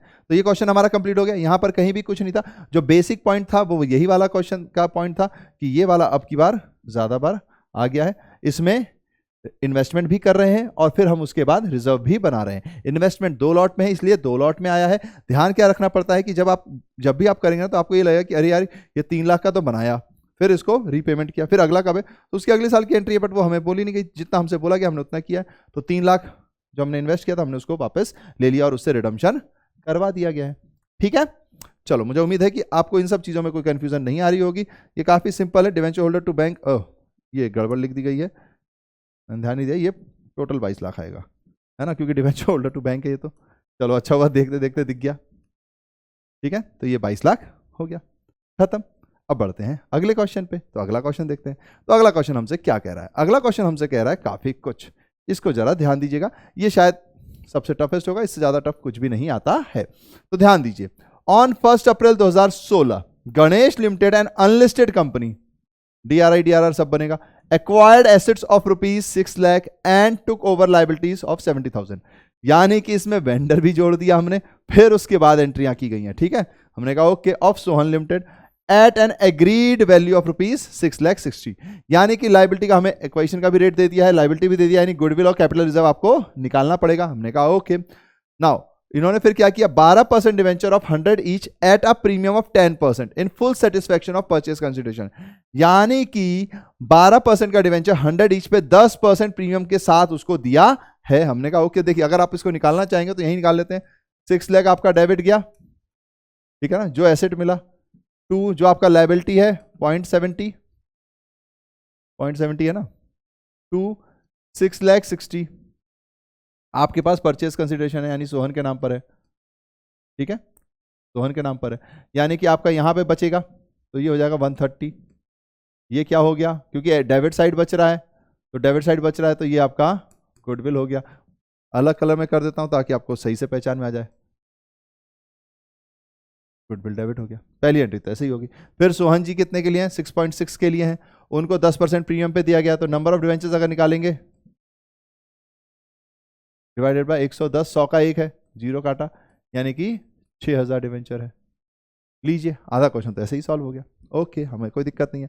नाउ बट ये redeemable after 3 years eight a premium of 5%, यानी कि ये प्रीमियम पर रिडीम होने वाले हैं भैया जी, यानी कि वेंडर में भी लॉस की एंट्री आएगी, ध्यान रखिएगा। द कंपनी डिसाइडेड, लॉस की एंट्री मतलब कि जैसे हम क्या करते थे, vendor to debenture to securities premium, और सिक्योरिटीज प्रीमियम के साथ साथ अब क्या हो रहा है, लॉस भी आ रहा है, तो टू लॉस भी आएगा, टू प्रीमियम ऑन रिडम्पशन भी आएगा। अभी करेंगे, आप समझ जाओगे, और बोलने से समझ गया तो फिर ठीक ही है। To transfer the minimum amount of DRR reserves on 31 March 2018, it also made required investment in government securities, इन्होंने उस पर भी बना लिया, उस पर उनको इंटरेस्ट 10% का मिल रहा है on 1 April. Tax was deducted on interest earn, बस यही एक पॉइंट है कि अगर आपको इंटरेस्ट अर्न क्वेश्चन में दे दिया और उस पर टैक्स डिडक्शन हो गया तो क्या होगा। Ignoring to interest paid on debentures, pass the general entries to record the issue and redemption of debenture, यानी कि हमें जनरल एंट्री रिकॉर्ड करनी है, पर इशू ऑफ डिवेंचर के ऊपर जो इंटरेस्ट लग रहा है उस पर नहीं करनी। हमने कहा ओके, यानी मैंने इन्वेस्टमेंट किया है तो इंटरेस्ट मुझे रिसीव होगा। अगर रिसीव हो रहा है तो यहां पे देखिए क्या बोला, tax was deducted, interest on 10%, tax was deducted, यानी कि TDS मुझे पे करना पड़ेगा, यानी जो मुझे पैसा मिलेगा वो TDS कट के मिलेगा, जाहिर सी बात है।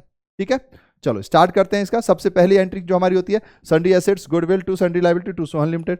यहां तो कोई दिक्कत नहीं है ना, सन्ड्री एसेट्स में आपके 6 लाख रुपए हैं।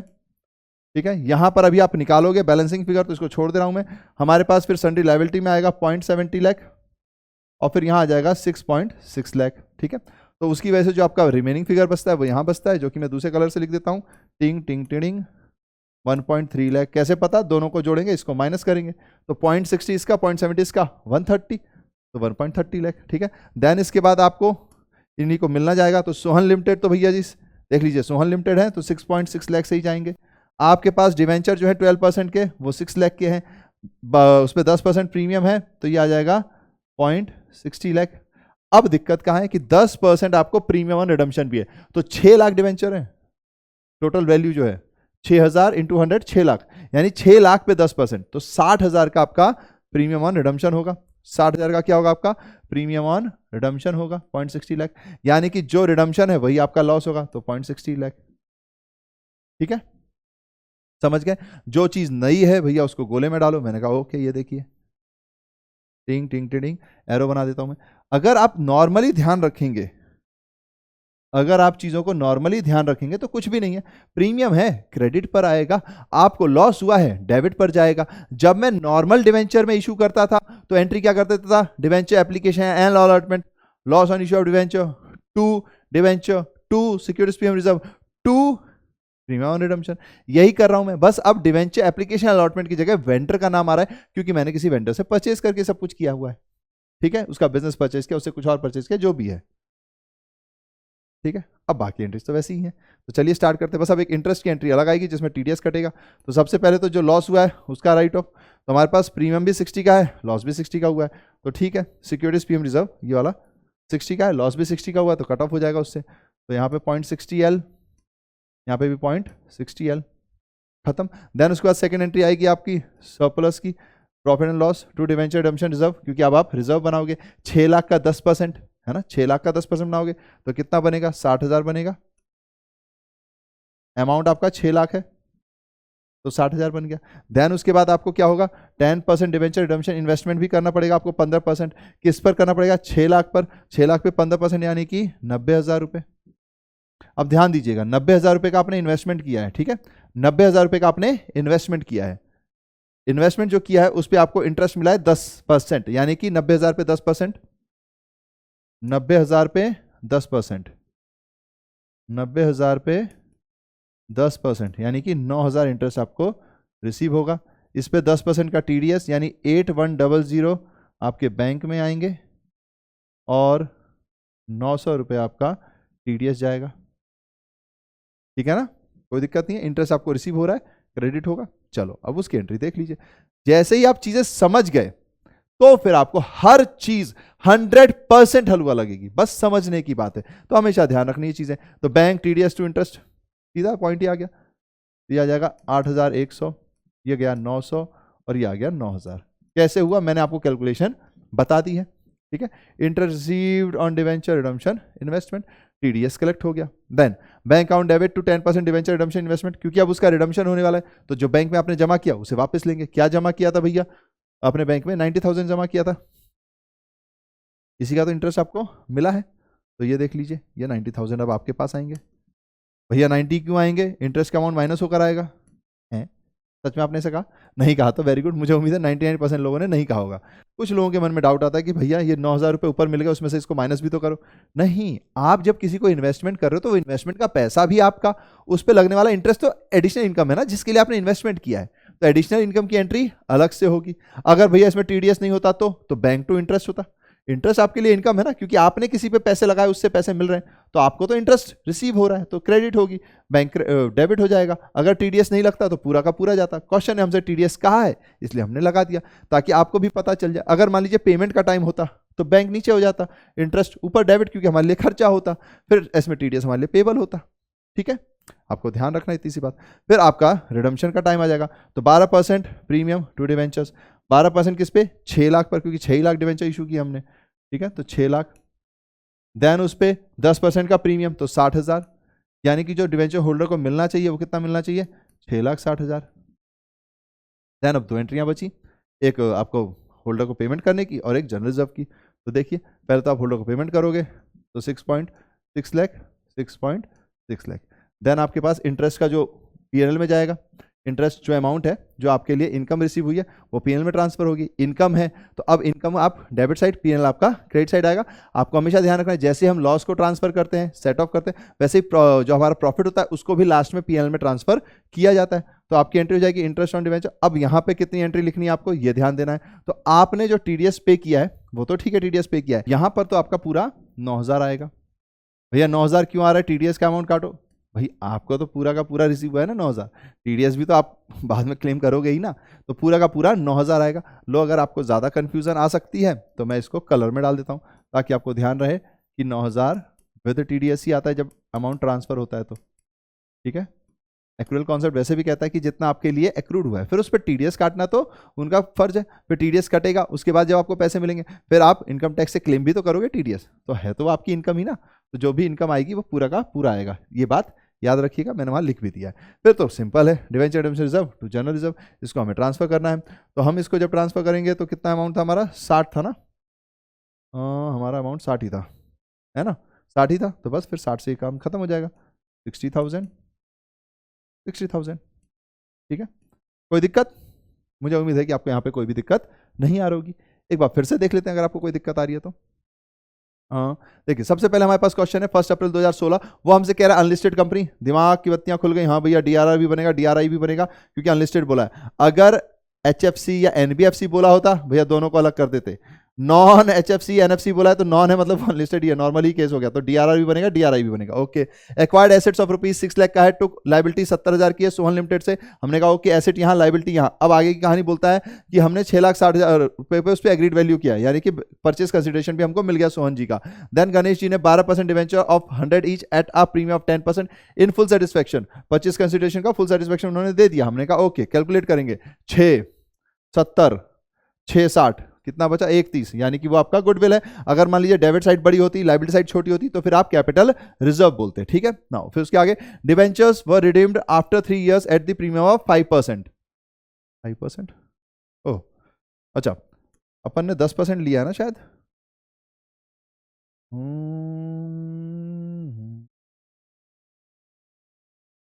ये 10% ले लिया। अच्छा चलिए कोई बात नहीं, अगर मान लीजिए 5% बोला जाएगा तो इस 60 की जगह पर 5% यानी इसका आधा 30 आ जाएगा। मैं यहीं क्वेश्चन ही चेंज कर देते हैं ना, ये थोड़ा ज़्यादा आसान है, तो इसको मैंने 10% कर दिया है। ओके, मैंने कितना कर दिया है, 10% कर दिया, 5% बोला था, ध्यान रखिएगा 10% क्वेश्चन कर दिया है, तो अब ये 60 लाख ठीक है। अगर मान लीजिए आप 5% से भी करते कोई दिक्कत नहीं थी, यहाँ पे 60 की जगह पे क्या आ जाता, 30 आ जाता, क्योंकि 6 लाख का 5% निकालोगे 30,000, तो आपका ये लॉस भी जो है ये 30,000 होता। अगर ये लॉस भी 30,000 होता तो जो आपको सिक्योरिटीज प्रीमियम से राइट ऑफ करना पड़ता वो भी यहाँ पर 30,000 हो जाता। ठीक है, तो इसलिए मैंने क्वेश्चन ही बदल दिया, 3-4 जगह यहाँ बदलने से बेटर है क्वेश्चन बदल दिया 10%। लॉजिक्स में कोई दिक्कत नहीं है, एंट्रीज में कोई दिक्कत नहीं है, बस 5 और 10% की वैसे अमाउंट में डिफरेंस है। अब 3-4 जगह चेंज करने से बेटर है क्वेश्चन ये भी ठीक कर दिया मैंने। अगर आपने 5% से भी किया होगा तो वेरी गुड। और जिन लोगों ने ये क्वेश्चन देखकर सोच रहे हैं कि अरे भैया गलत कर रहे हैं, गलत कर रहे हैं, अब आप तो मुझे बता नहीं पा रहे क्योंकि हम लाइव में नहीं है, तो वेरी गुड जिन जिन लोगों ने ये बात सोच ली थी। ठीक है, और अगर नहीं भी सोची है तो अब मैंने आपको बता दिया है। ठीक है, चलो अच्छा ही हुआ हमने एक बार रिवीजन कर लिया। Now the company decided to transfer the minimum required amount to the debenture redemption reserve on 31 March 2018। हमने कहा ओके ठीक है। Also made the required investment in government securities earning interest, हमने इस पे तो कर लिया 10% इंटरेस्ट, 90 ही था, हाँ 90 ही था, 90 पे 10%, 9,000 आया था, 9,000 के ऊपर ये तो बिल्कुल ठीक है। टीडीएस का 10% ही अमाउंट है यहाँ पर। अच्छा, मेरे को लगता है 10-10 चला गया। ठीक है, यही छोटी छोटी मगर मोटी बातें होती हैं, एग्जाम के टाइम ध्यान देना पड़ता है। ठीक है, चलिए ठीक है, कोई बात नहीं, गलतियां मैंने सुधार दी है।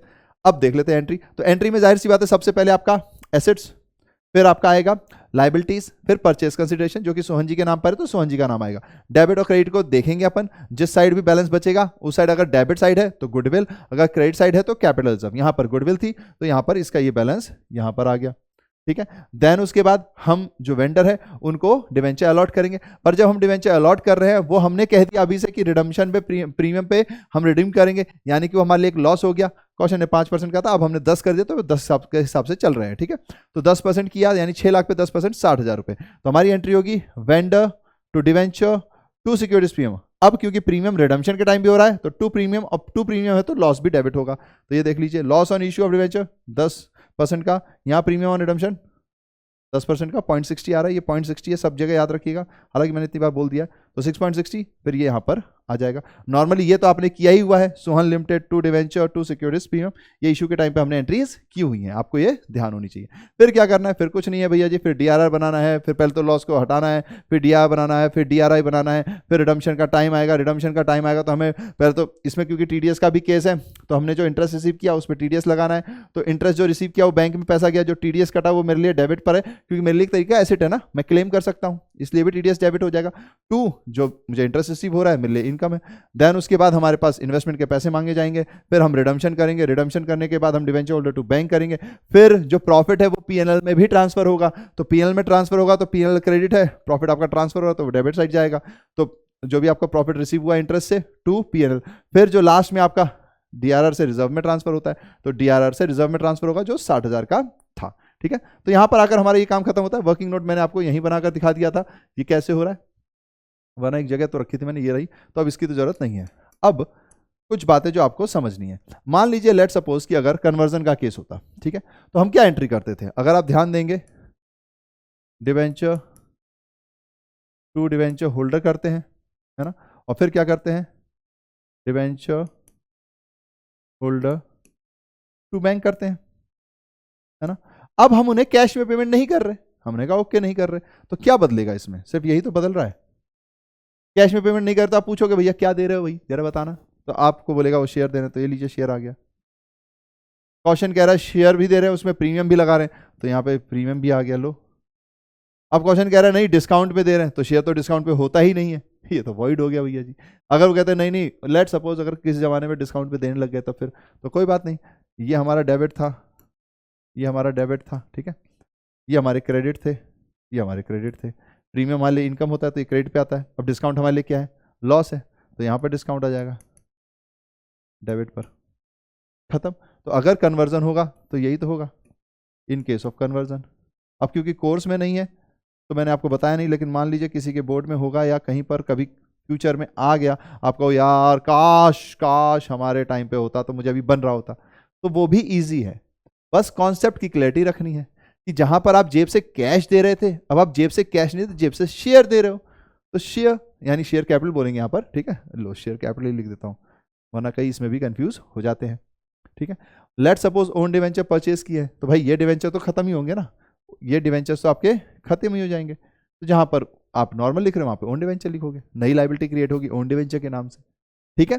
तो ओन डिवेंचर हो चाहे जो भी हो, बहुत ही ईजी है, आप आराम से इसको करिएगा। इसमें ज़्यादा से ज़्यादा क्या होगा कि 3-4 साल के दे देंगे, लॉट सारे दे देंगे, खूब सारी इंटरेस्ट की एंट्रियाँ करवा देंगे, इंटरेस्ट पेड की एंट्रियाँ करवा देंगे, एंट्री आपको पता होगी, डेट का थोड़ा ध्यान रखेंगे तो सब कुछ बन जाएगा। ठीक है, तो यहां पर आकर हमारा ये वाला चैप्टर भी होता है खत्म। फिर जो लास्ट में हम कहते हैं, क्या कहते हैं भैया, कहते हैं कि थैंक यू, थैंक यू। आपका रिस्पॉन्स और प्यार मिलता है, बहुत ही अच्छा लगता है। ठीक है ना, कोई भी प्रॉब्लम हो तो आप कमेंट सेक्शन में जरूर लिखिए, हम उसको जरूर सुनेंगे। और फिर जो हमारा मोटो है, जो मोस्ट इंपॉर्टेंट थिंग है, मैं बिलीव करूंगा कि आप इस मोटो के साथ चलते हैं, have smiles, spread smiles, because positivity ही ऐसी चीज है जो आप किसी के भी चेहरे पे देखिए, आपका दिल ऑटोमेटिक खिलेगा, आपको ऑटोमेटिक अच्छा लगेगा। तो हमेशा ध्यान रखना है, have smiles, spread smiles, because smile is the only thing which can give you, which can you give to your loved ones. और लव्ड वंस छोड़िए, सबको ही देना है ताकि सबके चेहरे मुस्कुराने लगे। ठीक है, फिर यहां पर हमारे 60 मार्क्स कंप्लीट हो रहे हैं। अच्छे से प्रिपरेशन कीजिए, जो भी प्री बोर्ड में आ रहे हैं कम से कम 60 में से 58, 59, 60 में से 60 लाइए, 55 लाइए, ताकि हमारा भी दिल खुश हो, है ना। चलिए फिर ठीक है, बाय बाय।